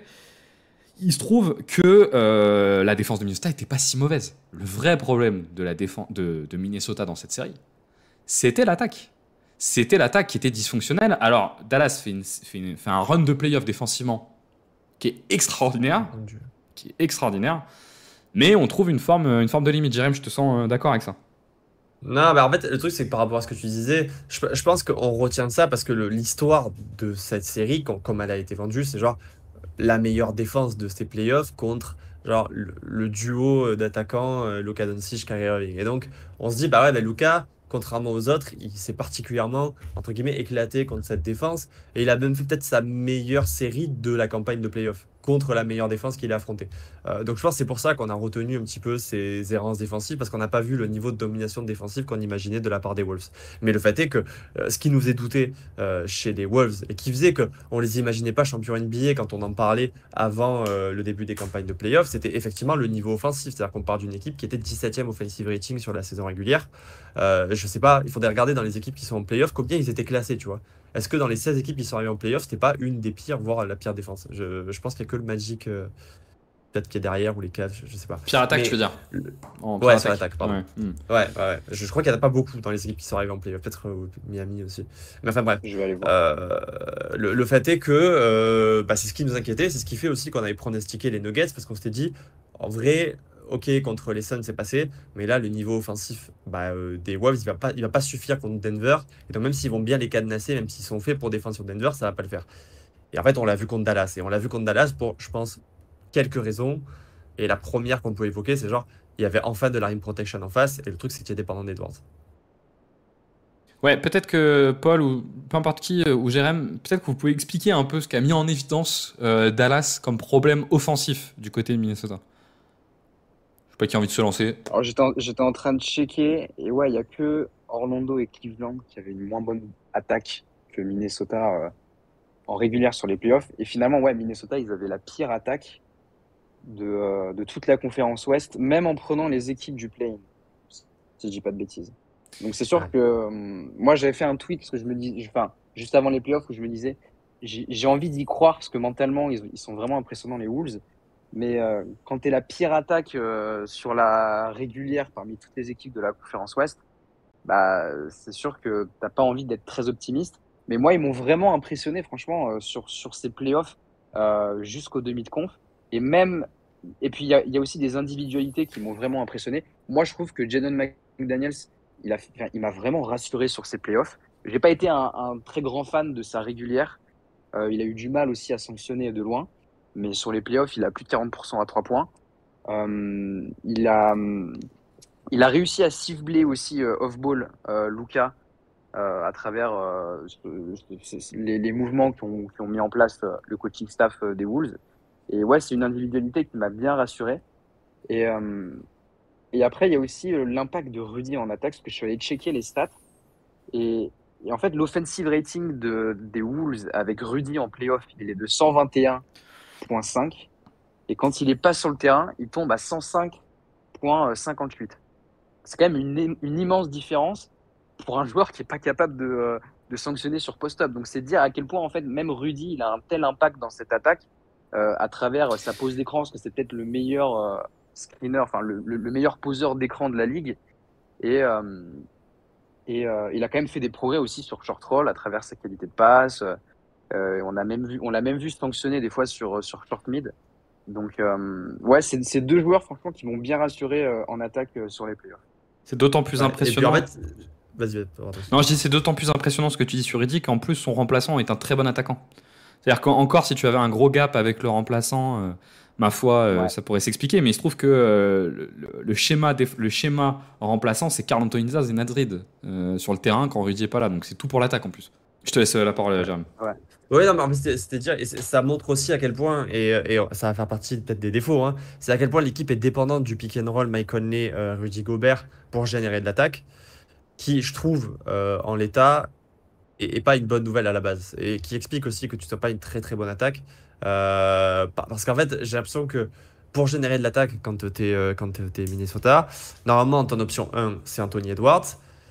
Et donc Anthony Edwards, on en vient à un joueur qui est quand même un formidable attaquant. Tout le monde, je pense, en tout cas beaucoup de gens ont adoré sa campagne de playoff. Et beaucoup de gens l'avaient annoncé déjà après la série contre Denver l'année dernière comme un des futurs très grands joueurs de la NBA, etc.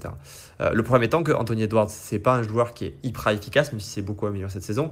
Et surtout, c'est un joueur qui n'est pas du tout un playmaker. Ce qui fait que du coup, quand tu ne peux pas compter sur son playmaking, tu t'en remets à Mike Conley, qui est un joueur que j'adore, mais qui est un meneur de 36 ans. Et donc, c'est la relation Mike Conley-Rudy Gobert qui, en fait, te génère de l'attaque. Et le problème, c'est que c'est pas une attaque implacable, en fait. Et face à Dallas, qui possède ce que ne possédaient pas les deux équipes d'avant, c'est-à-dire à la fois de la rim protection et des joueurs à opposer qui peuvent effectivement plutôt bien le suivre, on a vu un Anthony Edwards qui est qui a été très inefficace, mais qui a aussi été catastrophique dans son playmaking. Ouais, parce que durant ces playoffs, effectivement, tu dis il y a la dépendance à la création de Mike Conley et Gobert sur le pic, mais durant ces playoffs, ils ont vécu sur la dépendance à Anthony Edwards, qui était extraordinaire sur l'isolation, notamment avec, au-delà des statistiques, en tout cas des moments très importants dans les matchs où il a su être très impactant. Il se trouve qu'Anthony Edwards, pour moi, il y a deux éléments qui l'ont mis en difficulté, qui sont conjoncturels dans cette série. Il y a un élément qui est structurel. L'élément structurel, c'est le playmaking. Ça, il n'y a pas de doute. Il y a un énorme souci de playmaking. Les éléments qui sont plus liés à la série, c'est que Kyrie Irving l'a épuisé. Et qu'à un moment donné, quand tu es un scorer first et voir que scorer, si tu es fatigué, c'est très compliqué. Et que le profil de Derrick Jones Jr. lui a posé souci. Ce profil très long qu'il n'avait pas eu durant ses playoffs, c'est-à-dire à la fois mobile et long, lui a posé souci. En plus, tu l'as dit, ils ont rencontré une équipe qui avait de la rim protection, mais il se trouve qu'ils ont été un peu pris au même piège que ce qu'ils avaient tendu aux Suns au premier tour. C'est-à-dire que pour aller au cercle, ça leur demandait un sureffort. Et quand ça te demande un sureffort, tu peux le faire un temps, mais pas plus que ça. Donc, avant la protection au cercle, je trouve qu'ils ont été mis en difficulté par cette défense extérieure.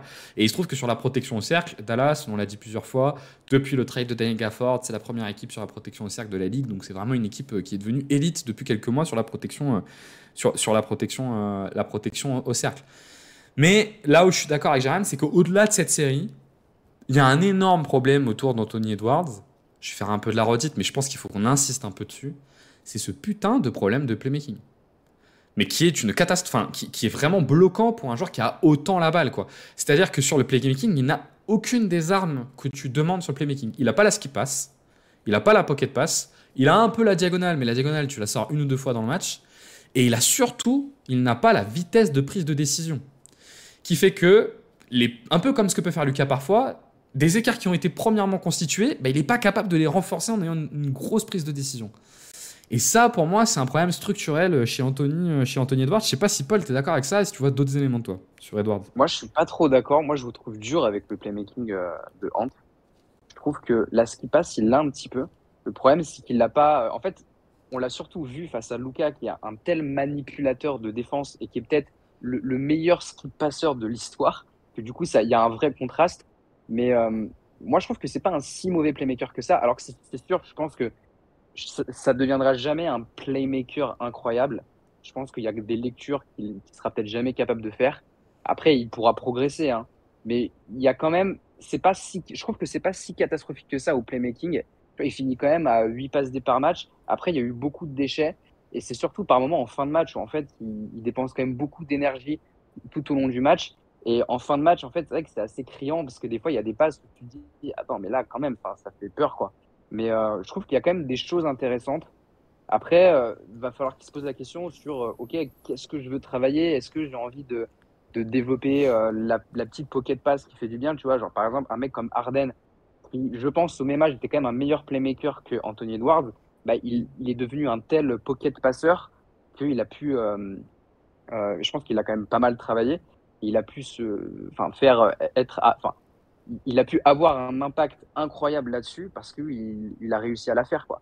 Après, il avait aussi un effectif à côté de lui qui était différent. Il a été mis en avant aussi d'une manière différente. Mais après, je pense qu'il y a aussi un des autres problèmes de Hans, c'est que c'est peut-être pas un driver élite à l'heure actuelle. Alors, sur le début des playoffs, il a été sacrément impressionnant, mais c'est vrai que là, il a quand même été plus challengé en défense. On lui a mis plus de taille, on lui a mis quand même beaucoup plus de rim protection que Jokic ou Nurkic, qui sont évidemment pas des rim protecteurs, parce que les mecs sont pas capables de sauter, quoi. Mais donc là, c'est vrai que ça s'est pas mal vu que il a quand même beaucoup de taf à faire en fait sur ses drives, quoi. C'est qu'en fait, les qualités athlétiques, il les a, mais voilà, la manipulation de défense, la manière de se créer son chemin d'une manière assez facile vers le cercle, en fait, on l'a vu que très rarement face au Mavs, quoi. Alors qu'il En a, fait, vas-y. alors qu'il a la finition élite, pour le coup. Je trouve qu'il a un toucher élite sur la finition au cercle. Je le trouve vraiment incroyable là-dessus. Et sur les 2 derniers pas, mais effectivement, il y a cette question de l'accès au cercle. Après, c'était contre une équipe qui est très très forte là-dessus, hein. On a même vu Shai Gilgeous-Alexander, qui est peut-être le meilleur joueur de la NBA là-dessus, être pas aussi à l'aise que ce qu'il a toujours été contre Dallas, hein. L'opposition était vraiment impressionnante sur cette difficulté d'aller au cercle quand même, hein. Alors, moi je trouve que sur Anthony Edwards, par exemple l'année dernière, il y avait déjà à peu près les mêmes choses qui étaient dites sur Anthony Edwards, mais à l'issue des playoffs, comme je disais, il y avait un gros engouement autour d'Anthony Edwards. Et moi, ce qui me choquait, c'est qu'en fait, on en parlait déjà comme un joueur qui était élite dans la finition au cercle. En vrai, il est élite dans la finition au cercle depuis cette année. Donc, il a fait un pas en avant, je trouve, dans ce que tu attends d'un gros driver qui est capable de finir avec genre une grosse accuracy, quoi. Mais après, le fait est que, effectivement, contre des équipes comme les Suns ou comme des Nuggets qui n'ont ni la rim protection, ni forcément les défenseurs extérieurs qui sont taillés pour défendre sur lui, je pense qu'on l'a vu dans les meilleures conditions pour briller. Sauf qu'en fait, selon les match-ups que tu as, et il y aura d'autres match-ups compliqués à l'avenir, par exemple, même s'ils avaient passé les Mavs, Là, ça aurait été encore un challenge très particulier parce que t'aurais eu Derrick White, t'aurais eu Jrue Holiday, t'aurais eu même Jalen Brown et Jason Tatum qui sont que des joueurs assez physiques. Et en fait, le problème, c'est que, bah ouais, j'entends ce que tu dis sur le fait que oui, il a la skip pass, etc. Mais le fait est que, genre, en soi, la défense des Mavs, on n'est pas sur. Est-ce qu'on est sur une défense vraiment élite avec toutes les armes? Ah, moi, je trouve que En vrai, ils sont devenus très forts. dans ces playoffs, Ils ils sont sont devenus- vraiment forts. Hein. Ils sont vraiment très très forts dans ces playoffs, je trouve. Contre Ouais, mais des je trouve que attaques c'est élites. plus un match-up compliqué. Ouais, voilà. Ils ont, c'est- ils ont c'est quand même, plus un match-up. ils ont quand même défoncé l'attaque d'OKC, hein, qui est censé Ouais, mais sur être. lequel on avait des doutes quand même. On avait des doutes, on est d'accord.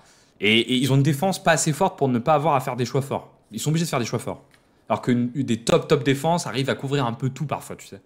Je trouve que Boston là-dessus notamment impressionnant. Ils ont pas ce niveau-là. Et contre OKC, ce qui a marché, c'est que les shoots sont pas rentrés dedans, donc ça les a mis en valeur. Enfin bon, les Clippers, ils ont quand même détruit l'attaque des Oui, Clippers, oui, qui mais- était top 3 ou top Non, mais 4, et avec- l'attaque oui, de mais avec deux OKC qui absents était majeurs top 2. quand même, Donc, ouais. Oui, oui, non, mais je Les suis absents d'accord. majeurs, Après, tu vois, bon, donc. les Clippers, il y avait des absences majeures. Mais ce que je veux dire, c'est qu'à la base, par exemple, sur les défenseurs extérieurs, il y a quand même plein de joueurs que tu peux cibler, tu vois. C'est pas des défenseurs catastrophiques, mais que ce soit Kyrie, Lucas, ou même, tu vois, même Josh Green, que moi j'ai toujours pensé qu'il deviendrait un énorme défenseur extérieur. Pour moi, Josh Green, c'est pas non plus élite. Et pour autant, bah, j'ai trouvé qu'Edwards, il avait un peu du mal contre tout, quoi. Ouais, je l'ai senti dans le gaz en permanence en fait. Là où contre Denver et contre les Suns, j'ai l'impression qu'il allait toujours à son rythme. J'ai l'impression qu'il était jamais à son rythme en attaque. J'ai vraiment l'impression que la défense l'a tué. Mais je suis quand même plus sur la ligne de GRM, moi, sur le playmaking, notamment avec une grosse difficulté sur le drive. Et peut-être ça rejoint ce que tu dis sur le drive, Paul, mais c'est cette incapacité à changer au cours de l'action sur est-ce que je drive pour aller au cercle ou est-ce que je drive pour faire une passe. Et il y a quand même souvent des moments avec Edwards où tu te retrouves dans une situation où il drive, où il y a une passe évidente et il la fait pas parce que tu as l'impression que depuis le début, il s'est dit qu'il là, il était en train de driver pour finir au cercle, quoi. Et donc, Après, il y a une autre marge de progression aussi sur un aspect de son jeu, c'est quand il reçoit la balle. C'est qu'il y a eu trop de moments où en fait il a rendu l'attaque statique parce que après, je sais pas, on va dire un pick and roll Conley Gobert, il recevait la balle et en fait il en faisait rien quoi. Ouais, tout. Il a pas Il faisait encore le le cas, ouais. dynamisme parce qu'en fait quand t'es pas un playmaker ou un Mm. génie offensif comme Luka, tu te dois d'avoir quand même un dynamisme quand tu reçois la balle, un peu comme Kerry qui est évidemment Comme Kyrie, un exactement. immense joueur sur cet aspect-là. Et c'est une des marges de progression. Après, on lui en demande beaucoup quand même, parce qu'il a que 22 ans. Et c'est vrai que pour appuyer quand même ce que tu as dit, JRM, sur sa réussite, enfin sur le fait qu'il est vraiment devenu un driver élite cette année. L'année dernière, en régulière, son adresse donc dans la zone rim, donc entre 0 et 4 pieds, donc la restricted area et un peu plus, quoi. Il était dans le 52e Il était mid, percentile ouais. en termes d'adresse. Donc il était vraiment mid, quoi. Et cette année, il est dans le 85e percentile. 25e. Donc c'est une grosse différence, ouais. Ah, il a compris beaucoup de choses sur le scoring, je trouve. C'est sur effectivement le playmaking où il y a peut-être encore un cap à passer. Peut-être qu'on peut passer à un autre sujet sur l'attaque que Anthony Edwards, à moins qu'il y ait un dernier truc que vous souhaitiez dire sur lui. Non, c'est bon. Non, je pense que c'est bon. Le deuxième générateur d'attaque dans cette équipe, c'est censé être Karl Anthony Towns. Autre problème sur Karl Anthony Towns, c'est que je trouve qu'il a un jeu qui est structurellement sur courant alternatif. Si je devais être caricatural, Karl Anthony Towns, il joue un peu comme Kevin Durant. Hein. Sauf qu'il n'a pas le niveau de Kevin Durant. Alors, il a un niveau exceptionnel. Donc, il y a des moments où il peut faire extrêmement mal. Mais on sait que ce style de jeu-là, si t'es pas dans le élite de élite, et même Kevin Durant aujourd'hui, il arrive parfois à manquer de régularité. Enfin, ça fait 2-3 ans en playoff, on voit que ça manque de régularité au dernier niveau. C'est un jeu qui, structurellement, est quand même très alternatif, quoi. Très sur courant Et il alternatif. y a un problème, je trouve, avec Karl Anthony Towns, c'est que c'est un joueur qui n'est pas autonome. Et je trouve que, étant donné que tu n'as pas de playmaker de niveau élite, le fait d'avoir un joueur qui n'est pas vraiment autonome pour se générer de l'espace, etc. Là où par exemple Kevin Durant, mine de rien, tu vas lui donner la balle, il va faire son isolation. Ça fait que déjà, il y a le problème de la régularité chez lui qui est vraiment là. On l'a vu dans certains matchs, notamment contre les Nuggets, où bah, quand Aaron Gordon lui met la pression, il déjouait complètement. Mais en plus, bah, tu peux pas vraiment générer énormément de choses pour toi-même.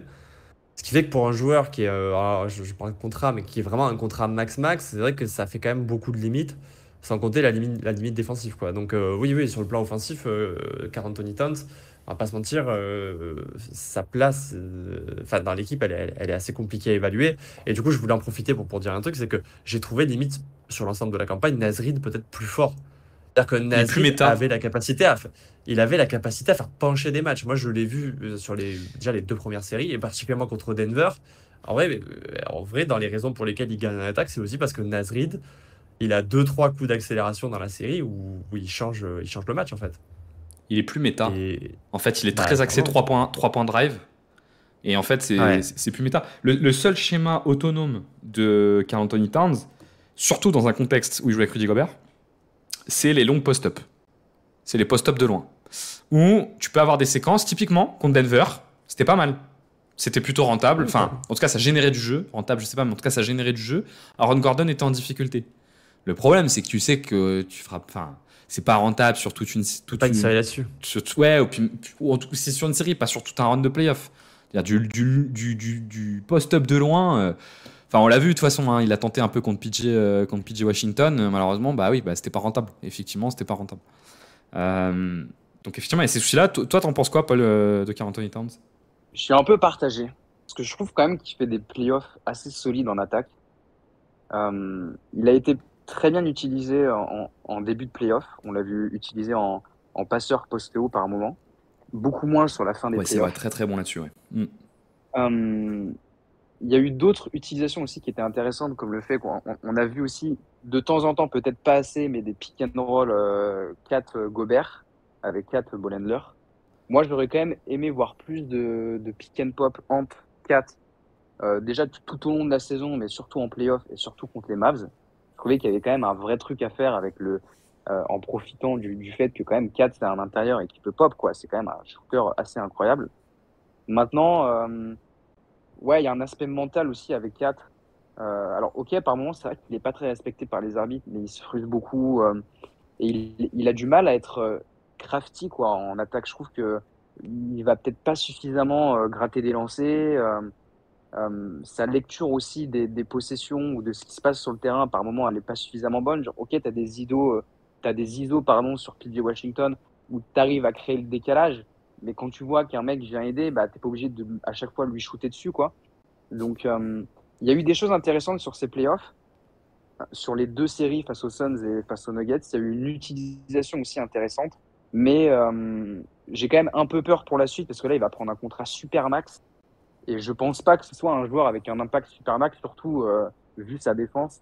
Et Ouais. si tu fais vraiment un focus sur sa défense contre les Mavs, tu te rends compte que bah non, c'est pas un super max player, quoi. Là où je te rejoins, c'est qu'on fait peut-être pas tout ce qu'on pourrait faire avec Karl Anthony Towns, parce qu'en fait, c'est vrai que par nature, c'est un mismatch maker permanent en fait, hein. C'est-à-dire que déjà, un pivot qui shoot, qui est quand même assez mobile, mais qui joue pas pivot et qui se comporte plus même comme un ailier par moment. Complètement, ouais. Donc c'est vrai qu'effectivement, c'est censé être un mismatch permanent, et on le ressent pas comme tel. Et peut-être que c'est aussi parce qu'on lui donne pas forcément la place toujours dans les actions qu'il faudrait. Et après, je pense qu'il y a un deuxième problème, c'est que vu que t'as pas vraiment un playmaker élite, je pense que pour faire briller Karl Anthony Towns, tu as besoin d'un joueur qui en fait le mette un peu en permanence dans les meilleures positions. C'est-à-dire que naturellement, par exemple, à l'époque, quand on voyait les Mavs essayer d'associer Kristaps Porzingis et Luka Doncic, bah, en fait, il y avait encore mieux peut-être dans l'association offensive, ça aurait été Karl Anthony Towns. Mais le truc, c'est qu'aujourd'hui, bah, tu dois faire avec Anthony Edwards et un Mike Conley qui a peut-être pas le volume de jeu et la capacité à créer de la séparation qu'il avait avant. Et là, après, où j'entends, tu vois, tu dis, ouais, en vrai, ces playoffs, ils sont pas mauvais, je suis d'accord, mais ça rejoint un peu l'idée de ce que tu dis à la fin du contrat Supermax. Et ces playoffs, ils sont pas mauvais si tu considères que c'était un joueur que tu payais moins, mais avec un Supermax, genre, en vrai, Ouais, c'est vrai. c'est difficilement acceptable, je trouve. Enfin, c'est difficile de construire une équipe championne quand tu donnes un Supermax à une deuxième option qui est à ce niveau-là, je trouve. C'est pas faux, ouais. Quand c'est la troisième, je dis pas. Si c'est Michael Porter Jr., bon, allez, mais Karl Anthony Towns, je sais pas quoi. C'est vrai que moi, ce que je trouve intéressant autour de ce que vous dites sur 4, c'est que moi, dans mon esprit, 4, le problème, c'est qu'il est un peu monothématique, quoi. C'est-à-dire qu'il a un schéma de jeu qui fonctionne, et s'il ne fonctionne pas, il n'y a plus rien en attaque. Mais là où, Paul, je trouve que tu donnes un point intéressant, c'est effectivement cet axe du playmaking, parce que déjà, dans les Wolves ancienne version, c'est quelque chose qu'on a toujours valorisé autour de Karl Anthony Towns. On s'est toujours dit qu'ils faisaient partie quand même des très bons playmakers au poste de pivot. Il faudrait regarder, mais je crois que dans ces saisons, dans ces saisons où il joue pivot, avec notamment C'était pas mal, Vanderbilt, ouais. ouais, je pense il y a des saisons à 5-6 passes D par match, avec des bonnes assist ratio. Il avait une très très bonne relation avec Vanderbilt. Effectivement, Paul a raison sur. À partir du moment où il récupère la balle post haut, il est très bon pour aller trouver les gars qui cut. Ou d'ailleurs, on l'a vu dans ses Avec playoffs. Gobert, hein. Avec Gobert, eh oui. Avec Gobert. La Ouais, relation avec clairement. Gobert est excellente. Et effectivement, peut-être qu'il y a possibilité de créer quelque chose en plus autour de lui. La seule difficulté qu'ont aujourd'hui les Wolves, je pense, pour faire ça, c'est les initiateurs de jeu derrière. C'est que tu as soit Mike Conley, qui n'est pas un joueur qui fait sortir le défenseur du pick. Donc en fait, le défenseur du pick, quand Mike Conley prend un pick, surtout si c'est Karl Anthony Towns, donc on libère pas la raquette, il va rester sur Karl Anthony Towns, il va pas monter sur Mike Conley. Ou alors c'est Anthony Edwards qui fait sortir le deuxième défenseur du pick. Mais le problème, c'est qu'Anthony Edwards, il n'a pas la passe. On en a parlé, Paul le disait, avec cette pocket pass, par exemple, à la James Harden. Mais effectivement, c'est peut-être là-dessus qu'ils ont un truc à développer pour être un peu plus rentable offensivement. Après, je sais pas si tu fais tourner toute une attaque là-dessus, mais il est bon sur le short roll, en tout cas, quand Anthony Towns. Après, tu fais pas tourner une attaque là-dessus quand même. Bon. Dernier joueur dont je voulais qu'on parle sur cette attaque, c'est quand même Rudy Gobert. Bon, ok, on a ce regard par les stats sur l'ensemble des playoffs. Je me l'étais noté aussi, Paul, 121 points d'offensive rating quand il est sur le terrain, 105 quand il n'est pas là. Même sur la saison régulière, ça se confirme, 117 points sur un très très gros volume. Et 113 quand il n'est pas là, alors qu'il a des remplaçants qui sont très orientés attaque. Donc, c'est plutôt fonctionnel. Bon, moi je trouve quand même que Rudy Gobert t'impose un compromis offensif. T'impose un compromis global qui est quand même un peu emmerdant. Gobert a un gros souci, c'est qu'offensivement, il ne punit rien. Je suis désolé, mais il ne punit rien. Il crée des écarts par ses écrans, mais il ne punit rien. On l'a vu tout au long de sa carrière. On l'a vu en FIBA. C'est terrible en FIBA ce qu'on voit autour de Rudy Gobert sur l'attaque du poste bas. Il est incapable de punir les mismatchs. Ils ont essayé de le faire un peu dans le match 5. Ça a été quand même très mauvais, quoi. C'est-à-dire, t'en envoies 4, t'en envoies 5, t'as 2 paniers, quoi. C'est très, très, très, très bas en termes d'efficacité. Et je trouve que pour un joueur qui te baise un peu ton spacing, quand même, que en plus t'aies rien derrière sur l'attaque autre qu'une bonne qualité d'écran, je me demande si le compromis que t'impose Rudy Gobert, qui est, alors compromis, c'est de l'autre côté, t'as une défense incroyable, je me demande s'il est pas un peu trop grand pour aller jusqu'au titre, quoi. Paul, est-ce que tu as une... Sachant que c'est un contrat max. Ouais, c'est vrai que c'est un contrat max. Il est payé plus de 40 patates l'année. Après, je crois qu'il est en fin de contrat dans 1 ou 2 ans. Ouais, c'est compliqué avec Rudy Gobert parce que moi, je trouve quand même que c'est un. En fait, t'es un peu obligé de le mettre à chaque fois dans les actions. C'est-à-dire que t'es obligé de le mettre, de le faire poser des écrans. Mais ils l'ont quand même super bien optimisé, je trouve, Rudy, sur l'ensemble des playoffs. Alors, sur la régulière, c'est un peu compliqué parce qu'il y a quand même beaucoup de matchs face à des très mauvaises équipes où c'est assez facile pour lui. Mais sur les playoffs, je trouvais qu'il a été très bien optimisé. On l'a vu pas mal mettre des écrans donc sur des pin down. Donc, c'est un écran off-ball pour un joueur qui vient, par exemple, cut derrière lui. On l'a vu. Il y a eu quelques séquences contre les Mavs. On l'a vu être utilisé en passeur poste haut pour justement sortir le pivot rim protecteur et créer un peu plus d'espace pour pouvoir pénétrer. Et il m'a pas mal rassuré sur certains aspects, tu vois, comme sa capacité de lecture sur short roll.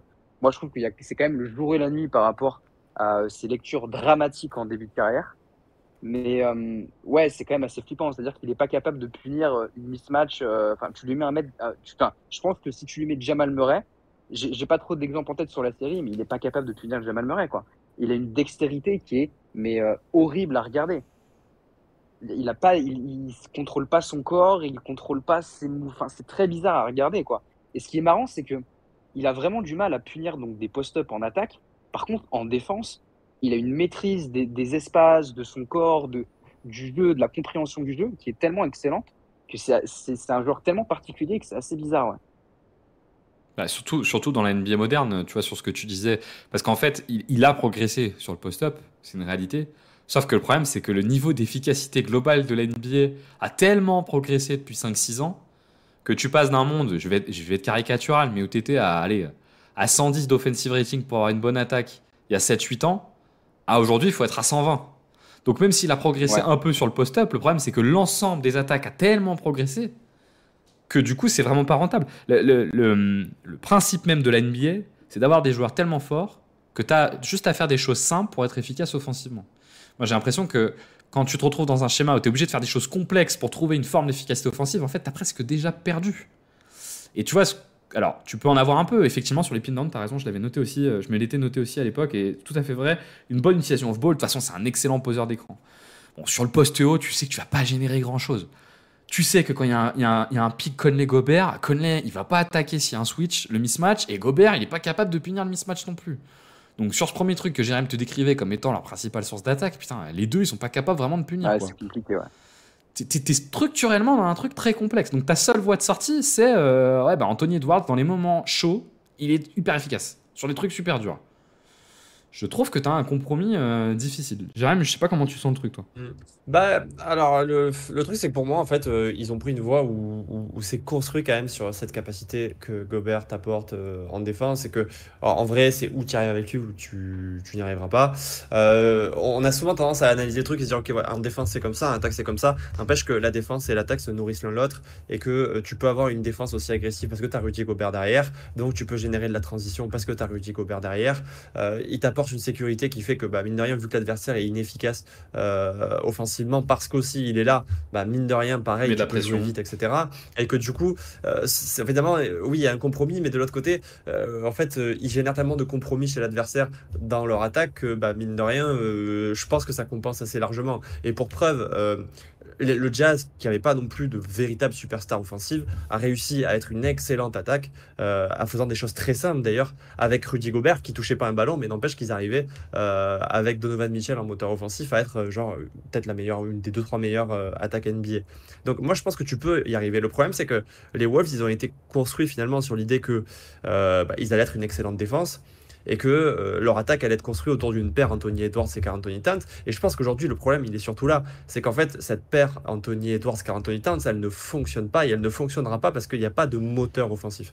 Et je pense que là où il y a un problème, c'est avec Karl Anthony Towns, on en parlait, et que pour moi, et je l'avais écrit dans un article l'année dernière sur Anthony Edwards, je disais, pour moi, un monde où une attaque, elle fonctionne avec Anthony Edwards, c'est soit, et en tout cas même qu'une équipe fonctionne avec Anthony Edwards, c'est soit que tu as une défense à ce point élite que tu peux être pas très bon offensivement et t'en sortir, mais je pense que la solution c'est d'avoir un deuxième joueur extérieur, ou en tout cas entre les wings et la main, qui soit très bon, et que ce joueur-là, en fait, il t'apporte ce playmaking que pour moi, Anthony Edwards, il l'aura jamais, parce qu'en fait, on voit jamais un joueur qui est genre bof en playmaking devenir exceptionnel en playmaking. Au mieux, il va devenir bon. Et donc, je pense que aujourd'hui, Edwards, il n'a pas l'autonomie pour fonctionner, et vu que Towns et n'est pas un joueur autonome non plus, je pense que l'avenir des Wolves, c'est de se dire, OK, on passe à autre chose. C'est pour ça que je parlais tout à l'heure de Naz Reid, que j'ai trouvé excellent, parce qu'en vrai, Naz Reid, il t'apporte plein de choses que Towns t'apporte, et sans que ça te coûte beaucoup moins cher, et que le joueur, en plus, potentiellement plus efficace. Donc ouais, moi, je pense que je n'ai pas de problème avec Gobert. Le problème, c'est, en fait, il va falloir se séparer de Towns et passer à autre chose, quoi. Ouais, moi je suis complètement raccord avec les éléments que tu donnes. C'était là en plus où je voulais nous emmener. C'est est-ce que le problème, c'est pas la construction même de cet effectif qui est trop porté sur la défense? C'est-à-dire que, ok, t'as le compromis Rudy Gobert sur la défense, mais le problème, c'est que tous les compromis qu'ils ont à faire, ils les choisissent vers la défense. T'as un bon exemple de ça d'ailleurs, hein, même dans les rotations qui ont été faites durant ces playoffs, c'est l'utilisation de Marcus Morris, qui a été quand même pris à la deadline pour apporter quelque chose offensivement. Clairement. Monte Morris, pardon, Ouais. qui a été pris à la deadline pour apporter quelque chose offensivement, qui, dans les petites minutes qu'il a joué, apportait ce qu'il devait apporter offensivement, moi j'ai trouvé. C'est-à-dire un peu de On l'aurait création pas vu. sur le pick and roll, mais oui, mais les peu de minutes qu'on l'a vu, on avait vu quelques minutes, moi je le trouvais bon à chaque fois, mais ils ont toujours fait le choix de Nickel Alexander-Walker pour apporter plus de défense. Et tous leurs compromis sont portés vers la défense. Et alors moi, ça fait partie des choses dont j'ai parlé toute l'année, c'est que je crois pas dans les vues trop dogmatiques, tout pour l'attaque, tout pour la défense. Je crois qu'à un moment donné, les équipes en face, elles vont forcément t'opposer une réponse si t'es trop penché que d'un côté, et il faut que l'autre côté soit capable de te compenser ça, parce que sinon tu t'en sortiras pas. Et on se retrouve dans un cas effectivement où ton cap space, en tout cas tes trois principaux contrats, c'est Anthony Edwards, Karl Anthony Towns et Rudy Gobert. La particularité de ces trois joueurs-là, c'est que tu en as aucun qui est élite sur le playmaking. Et je sais pas si tu peux construire une équipe qui va jouer le titre sans avoir ça. Tu vois, j'ai regardé. Je regardais là un peu rapidement les derniers champions, même si j'aime pas trop, parce que la NBA bouge tellement vite qu'en fait, je trouve que quand tu dépasses les 7-8 ans, malheureusement, tu compares un peu des choux et des carottes, mais bon. On va essayer quand même de faire ce travail-là rapidement. Est-ce que tu retrouvais cette dimension-là? Bah, si tu prends Denver, t'as Jokic. Si tu prends les Warriors, t'as au moins Draymond, qui est un joueur élite au playmaking, et je pense que Curry est pas loin de l'être. Oui, ça va.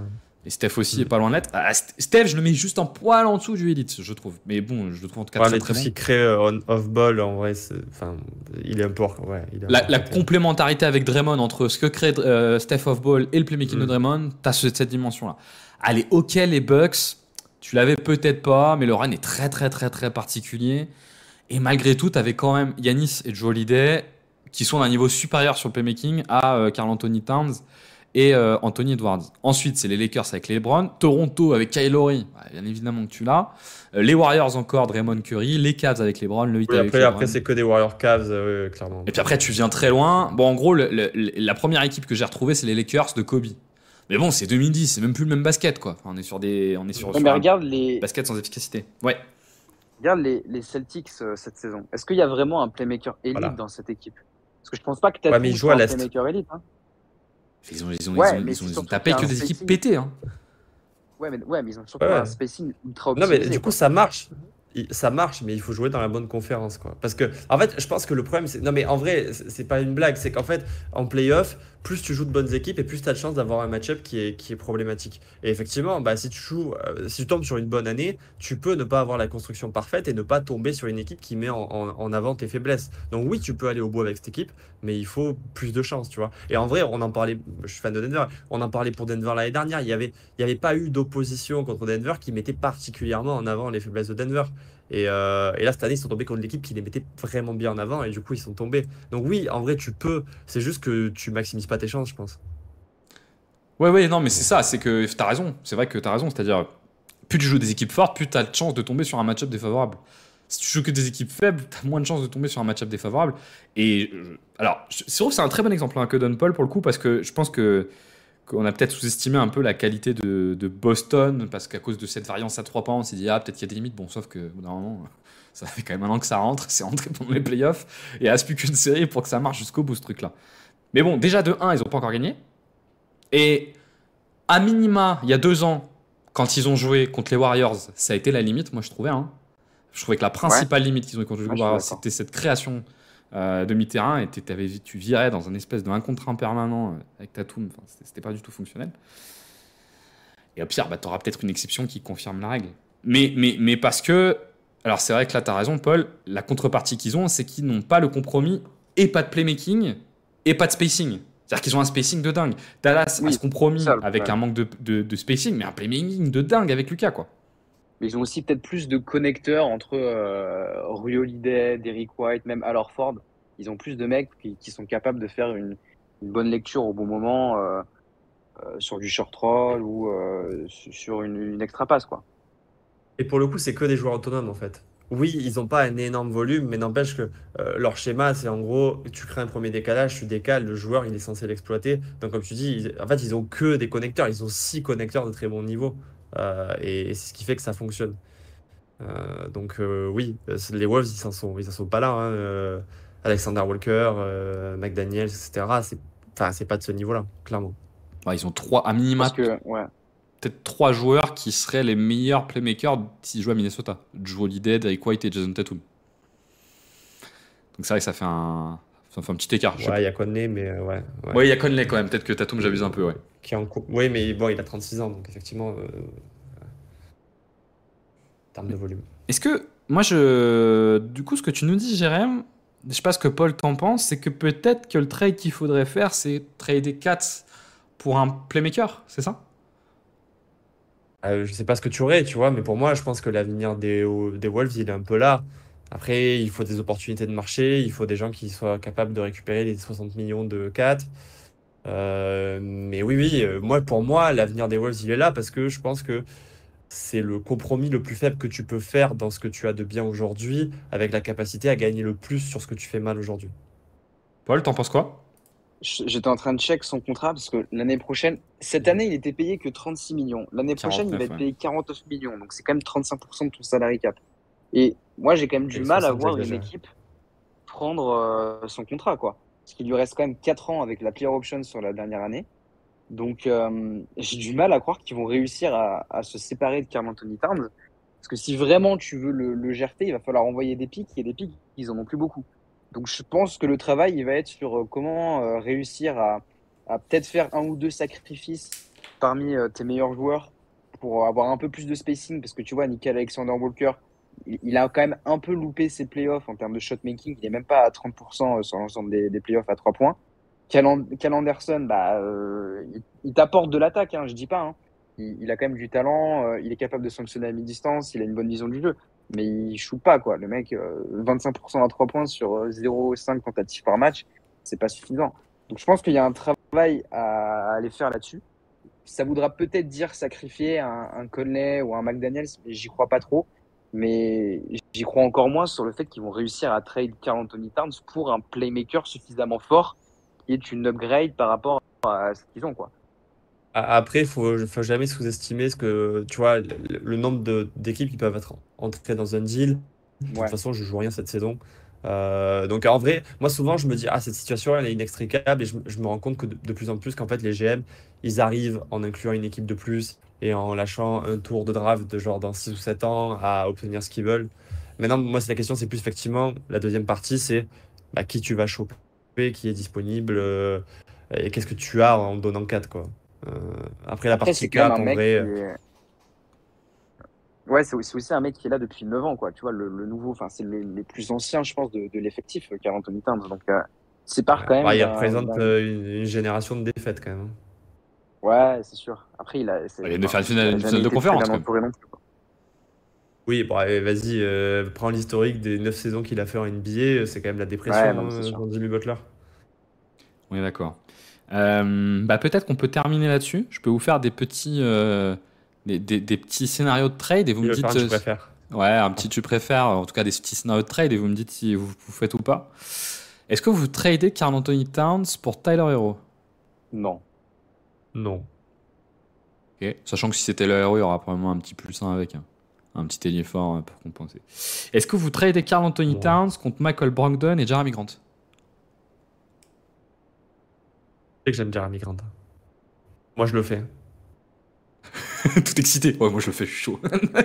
Ouais, moi, je le fais. Moi, il y a Jeremy Grant, je le fais. C'est bon, vas-y. On y go. En plus, ça correspond bien, tu vois. Ça fait un mec qui défend en plus et tout. C'est nickel. Paul. Limite, je le fais sans Brogdon. Oh non, t'abuses. Bah, moi, je le fais, mais moi, je vois pas pourquoi est-ce qu'ils prendraient 4, les Blazers. Enfin, faut quand même Ah. que l'équipe en face, elle. Enfin, je comprends pas trop Parce pourquoi qu'ils est-ce en que les ont rien à Blazers foutre. prendraient 4 maintenant, quoi. Ah, je suis pas si Bah, sûr. Une hein, petite je pense. raquette, Ayton Towns. T'as déjà tes jeunes autour, t'as ton Bravo. spacing avec Ayton, ça a quand même été fonctionnel cette année, Karl Anthony Towns. Ah, je suis pas sûr que Portland serait tant que ça contre le fait de faire ce trade, tu vois. Après, s'ils le prennent, c'est pour une transition. On sait qu'il passera un an et qu'après, ça. Oui, tu peux te dire ça essaiera aussi. soit de le Que la retrader, valeur soit marchande, de le pousser dehors. que Quoi. la valeur marchande de Karl Anthony Towns, elle est plus importante que Jeremy Grant et Michael Brogdon, qui doit pas être loin d'être en fin de contrat d'ailleurs en plus. Mais disons qu'on essaie de se placer du point de vue de genre, allez, l'équipe en face accepte. Oui, je pense que c'est plus fonctionnel pour les Wolves. Darius Voilà, Garland. c'est juste ça la question. Non, faut que ce Ah soit. bah ouais, C'est intéressant de se poser la question de si ça marche ou pas. Ouais. Darius Garland. C'est pas inintéressant, hein, je trouve, pour eux. Ah, moi j'y vais. Hein. Ouais. Ah, les deux pieds en avant. Ah, mais je suis un peu sorti du train Darius Garland depuis 2 ans là. Franchement, il commence vraiment à me casser les couilles. Ouais, il m'a saoulé cette année aussi. Ouais, mais, il commence vraiment à me saouler. Hein. Ouais, putain, dans le genre, tu vois, on parle de craquette avec Towns. Garland, là, on est sur du très très haut niveau de craquette aussi. Hein. Capacité à Ouais, mais Après, disparaître. lui, il avait Putain. des excuses quand même cette année, mais ouais. On est d'accord. Mais C'est pas inintéressant, mais du coup, vu la valeur de Garland, vu sa saison un peu cata, je pense que tu peux limite avoir mieux que Garland, quoi, avec 4. Ouais, à ce point. moi, je pense qu'elle est haute. Je suis Ok. assez d'accord. Je pense Ah qu'elle est ouais. assez haute, la cote de Garland. Je pense qu'elle est assez haute, la cote de Garland. Alors, j'en ai un. Mais alors, Jérémy, il va s'offusquer. Je pense que ce serait lui plus 1. CJ McCollum. Non. Non. Là, je suis plus limite chaud côté Wolves, là, du coup. Côté Pelicans, là, du coup. Eh, vous êtes dur. Hein. On a Valanciunas alors, avec ou pas? Bah oui, je pense que ce serait avec Valanciunas. De toute façon, il n'y aurait pas Euh, le choix. Hein. Donc, ce serait les deux. Allez. Ah bah vas-y, je suis chaud pour les Pelicans, alors vas-y. Par contre, pour les Wolves, non, du coup. Hein. Franchement, Ah tu non. résous pas tes Ah ouais. problèmes. Je trouve que le playmaking de McCollum, c'est pas ce que tu recherches. Et tu vas rajouter Valanciunas là-dedans. Oh, quelle horreur. C'est le même poste que Ant. Alors, ok, il peut jouer meneur, mais bon. Ah non, je moi trouve- je le fais pas celui-là. Ouais, Sauf je pour pense les que je le fais pas non plus, mais je trouve quand même que McCollum serait leur meilleur playmaker quand même. Quand un mec qui peut playmaker Après, un peu c'est vrai comme que Oui. à bon niveau et être à côté Oui, mais quitte à d'Anthony quitte à Towns, jarter Edwards, Towns. je pense que ça peut être intéressant. Ouais. quitte à jarter Towns, peut-être que tu peux effectivement trouver mieux que McCollum qui a 33 ans. Et ça, je sais pas. Alors, dans le même genre de profil un peu bâtard que personne n'aime. Il va me faire Jordan Poole là bientôt. Non, je suis pas descendu ici parce que Jordan Poole, j'espère bien que vous le faites quand même. Que vous le faites pas, pardon. Dejounte Murray. Ah non, Non, il m'a non, trop non, déçu, il m'a non, trop non. déçu cette saison. Ouais, Ouais. Ah non, il faut quand même qu'il space un minimum quand même. Hein. Moi, je préfère Garland. Hein. je trouve ça très dur quand même Bon, avec les deux je peux dernières tenter, saisons après. qu'on vient de voir de plus dire oui à Garland qu'à Dejounte Murray. Allez, Garland, il sort quand même Je deux. préfère le profil. Je préfère le profil. Ah ouais, moi je préfère quand même Garland. Je préfère un Garland cramé qu'un Dejounte Murray enfant. Oh, c'est rude. La vache. Non, mais en vrai, dans ce que tu imagines, genre, en vrai, Garland, c'est quand même un bon shooter. Je trouve que dans le playmaking, c'est quand même propre. Le problème de Dejounte Murray, c'est que tu l'imagines dans un spacing optimal, alors que là, on n'est pas dans un spacing optimal en Jordan Towns. Donc, c'est pour. Je le sens moyen. On aurait pu dire que le problème de Garland, c'est qu'il pue la merde depuis un an aussi. Hein. Ça compte. Hein. Oui, mais je suis prêt à lui pardonner. Alors que, Ouais, non, mais j'entends. l'autre, c'est une question de profil, tu vois. En fait, quand c'est une question de profil, à partir de là, pour moi, c'est réglé. C'est que ça marchera pas. Comme le Trae Young, Dejounte Murray, c'est une question de profil, ça marchera pas. Ça marche. Allez, dernier cas. Dans un monde où DeRozan et Lavine, ça a l'air d'être parti pour ça en plus, reste. À un moment donné, c'est que Chicago va vouloir passer un cap. Kobe White. Oh, non, respecte Towns quand même. Putain, attends, tu dis oui Garland, mais pas oui à Kobe White. Et les deux dernières années de Kobe White, elles sont bien meilleures que celles de Garland. Les 2 dernières années, non. Alors cette saison peut-être, mais les 2 dernières années, non. Ah, cette saison, il n'y a pas de doute. Cette saison, il n'y a pas de doute. Tu retiens les playoffs, mais en vrai, la saison régulière de l'année dernière de Garland, elle était ok quand même. Ok, Oui, il y a elle deux- était Après, plus la ok. saison avec Elle Donovan était Mitchell, elle super, n'est pas là. idéale. Ah, Bah, pour je le n'osais coup, pas ouais, le la dire parce saison que du coup, j'ai eu un régulière, doute. il y a 2 ans de Garland, elle est super. Mais le vrai intérêt dans un trade avec Kobe White, c'est le salaire, quoi. Qui peut être une Là, réalité à t'as un laquelle ils mec sont qui est- Au confrontés début, d'ailleurs. Hein. Ouais, bah ouais. Au début, je croyais que tu allais dire Zach LaVine, moi. Là, j'allais dire, ok, là, on y va, tu vois. Mais parce que du coup, pour le coup, tu vois, genre, de tenter un duo Zach LaVine, Edwards, pour l'expérience, je suis prêt à y aller. Même si Arrête, effectivement, attends, tu Zach résous pas vraiment LaVine. ton problème. Zach Lavine, Edwards avec Rudy Gobert. En fait, là, tu veux juste te jeter à la mer avec un boulet au pied et couler, quoi. Bah, tu sais que moi, je suis toujours dans le wagon de Bradley Beal, Devin Booker. Donc, du coup, je suis prêt à le faire Ah oui, une deuxième version. d'accord, ouais, d'accord, ok, effectivement. Mais parce que J'y crois la, encore, moi. la réalité de. Enfin, j'adore Zach Lavine, mais c'est le même qu'Edwards, c'est les deux mêmes, quoi. Donc, Oui, mais du coup, tu as deux profils. Ouais, c'est Ouais. un peu profil redondant, quoi. je me dis, tu vois, si t'as Et Kobe j'ai White, une- c'est-à-dire que probablement t'arrives à avoir Caruso avec, tu vois, un truc comme ça, quoi.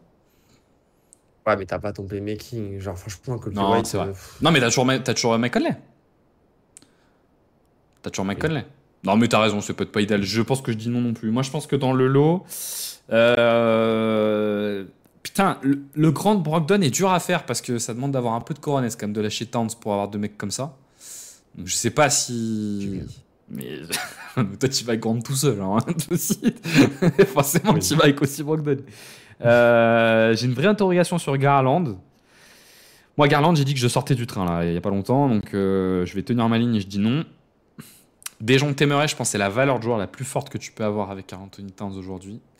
C'est sûr que c'est pas idéal avec Rudy Gobert. Je vous l'accorde. Je vous l'accorde. Ouais, pas simple, hein. En tout cas, ce sujet du Moi, trade j'en ai- avec Anthony Towns. J'en ai 2 autres pour vous. Ouais. J'ai un 4 contre Desmond Bain. J'y crois. Je Ok. l'ai- Parce que je l'ai vu, mais je vois pas J'adore Memphis le le joueur. faire. Je vois pas Memphis le faire du tout. parce que le Parce que problème, du coup, tu règles pas ce problème. Genre, tu t'as un t'offres meilleur juste playmaker un. que 4, quoi. Oui, T'as voilà. plus de Ouais, playmaking. c'est ça. T'as pas un playmaker élite, mais t'as plus de playmaking qu'avec 4. Et, Il était un shooter de et avec système Memphis, bah en fait, ouais. qui permet de créer Et quand je même. pense Quand que t'as t'es un gagnant. intérieur, ça peut te créer un peu quand même. Je suis pas sûr que tu résous ta problématique d'autonomie offensive, mais par contre, je pense que t'es gagnant. Donc, tu peux le faire dans tous les cas, quoi. Ah bah, je pense que de toute façon, si tu pars avec Desmond Bain, je pense que Nasrid il reste sur le banc. Hein. et que tu pars sur un petit 5 comme ils ont fini la saison Oui. sans Towns avec Ouais. McDaniel 104 et Edwards en 3. Hein. Ouais, tu peux, ouais. Ouais, clairement. Et c'est quand même un connecteur, etc. Donc oui, clairement, oui, ça marche mieux, je pense. Ça marche mieux. Après, je vois pas Memphis le faire. Et Par sinon, t'as un. Oui, par contre, je vois pas pourquoi Memphis le ferait, mais Ouais, c'est ça que tu prends un joueur qui est plus vieux et qui gagne plus. Après, contre. vu Je que crois, Jaren surtout, je Jackson, crois, il je crois prend pas de surtout rebond. je crois surtout qu'il croit beaucoup en Desmond Bain. J'ai l'impression Oui, qu'il Ouais, croit mais j'ai beaucoup en l'impression Stan qu'il ouais, Sosser croit avec trop le Jamorant. en Jamorant. Desmond Bain. Et le deuxième? oui, c'est peut-être ça le problème, c'est que Cameron Jamorant. Et le deuxième, c'était un trade avec Washington, avec Kuzma, où tu peux mettre du Kisper ou du Avdija dans le lot. Et Poole? Mais du coup, pourquoi est-ce que Washington le ferait? Là, Non, pas t'es Poole. hyper. Surtout pas Poole. Du coup, t'es hyper deep. Mais je sais pas si limite t'es pas trop deep en faisant ça. Ouais, Genre, à mais la tu fais limite, des belles t'as une économies. profondeur de fou, mais tu pourras pas tout exploiter. Non, mais tu peux, pourquoi pas, refaire un trade où tu fous Nickel Alexander Walker et Conley pour un meilleur joueur à côté, tu vois. Enfin, je sais pas. Ouais. Mais au Ouais. moins, tu Bah, fais le des trade, du économies coup, parce que Kuzma, il est payé 2 fois moins, quoi. Faut que t'aies Poole hein, quand Oui, même avec. effectivement. Pour au moins Effectivement. que ça équilibre un peu et que tu tentes. Au moins, t'as deux paris avec Kuzma et Poole et tu te dis, bon, il y en a un deux qui va tomber du bon côté, quoi. Mais ouais. J'en avais un. Là, ça fait quand même beaucoup de paris, là, quand même. Ouais, je pense que je le fais pas, ouais. J'en avais un tout dernier, après on s'arrête là. C'était Franz Wagner. On sait qu'il y a un peu des rumeurs autour de Franz Wagner. D'Orlando. Qui a ce Jamais profil. il bouge, lui, non? Ouais, Ah bah, je crois que dans Ils les sont contents rumeurs de leur qu'il y a saison. autour de. Il y avait quelques rumeurs, je crois, autour de Trae Young. Il est dedans, hein, je crois. Hein. Ah, mais pour aller choper Towns, alors pour moi, ils allaient choper un meneur, tu vois, eux aussi. Eux, pour moi, ils ont la même quête que. Et c'est pas faux. C'est vrai que je vois pas. Ils sont un peu dans la même situation. Après, je trouve ça compliqué de dire non à Towns quand on te dit, allez, je vais te chercher Wagner, quoi. Enfin, tu vois, Pour moi, je dis Towns, moi. alors de Moi, joueur. je dis non. Ah ouais. Mais toi, t'aimes pas Towns. Bon, bref, c'est pas grave. Peu importe. Écoutez, messieurs, est-ce que vous avez un dernier truc à ajouter ou est-ce qu'on peut s'arrêter là? On a fait un podcast bien complet. On a fait 2 heures, donc on a fait un gros Ouais. podcast, là. Eh bien, écoutez, Ouais, là, on est sur un gros podcast, je pense qu'on a fait le tour. Hein. Ok. Je vous propose qu'on s'arrête là-dessus. J'ai aucune idée de comment on va titrer le podcast. On a tellement parlé de tout et n'importe quoi dans ce podcast que ça va être dur Alors, de sur les savoir. webs. De savoir quoi dire. En tout cas, vous pouvez nous retrouver sur Twitter, sur le site de QI Basket. Bien évidemment qu'on vous fera des petits points pendant ces finales NBA comme on l'a fait durant tous les playoffs. Et puis surtout, restez connectés. On trouvera rapidement de quoi parler. À plus.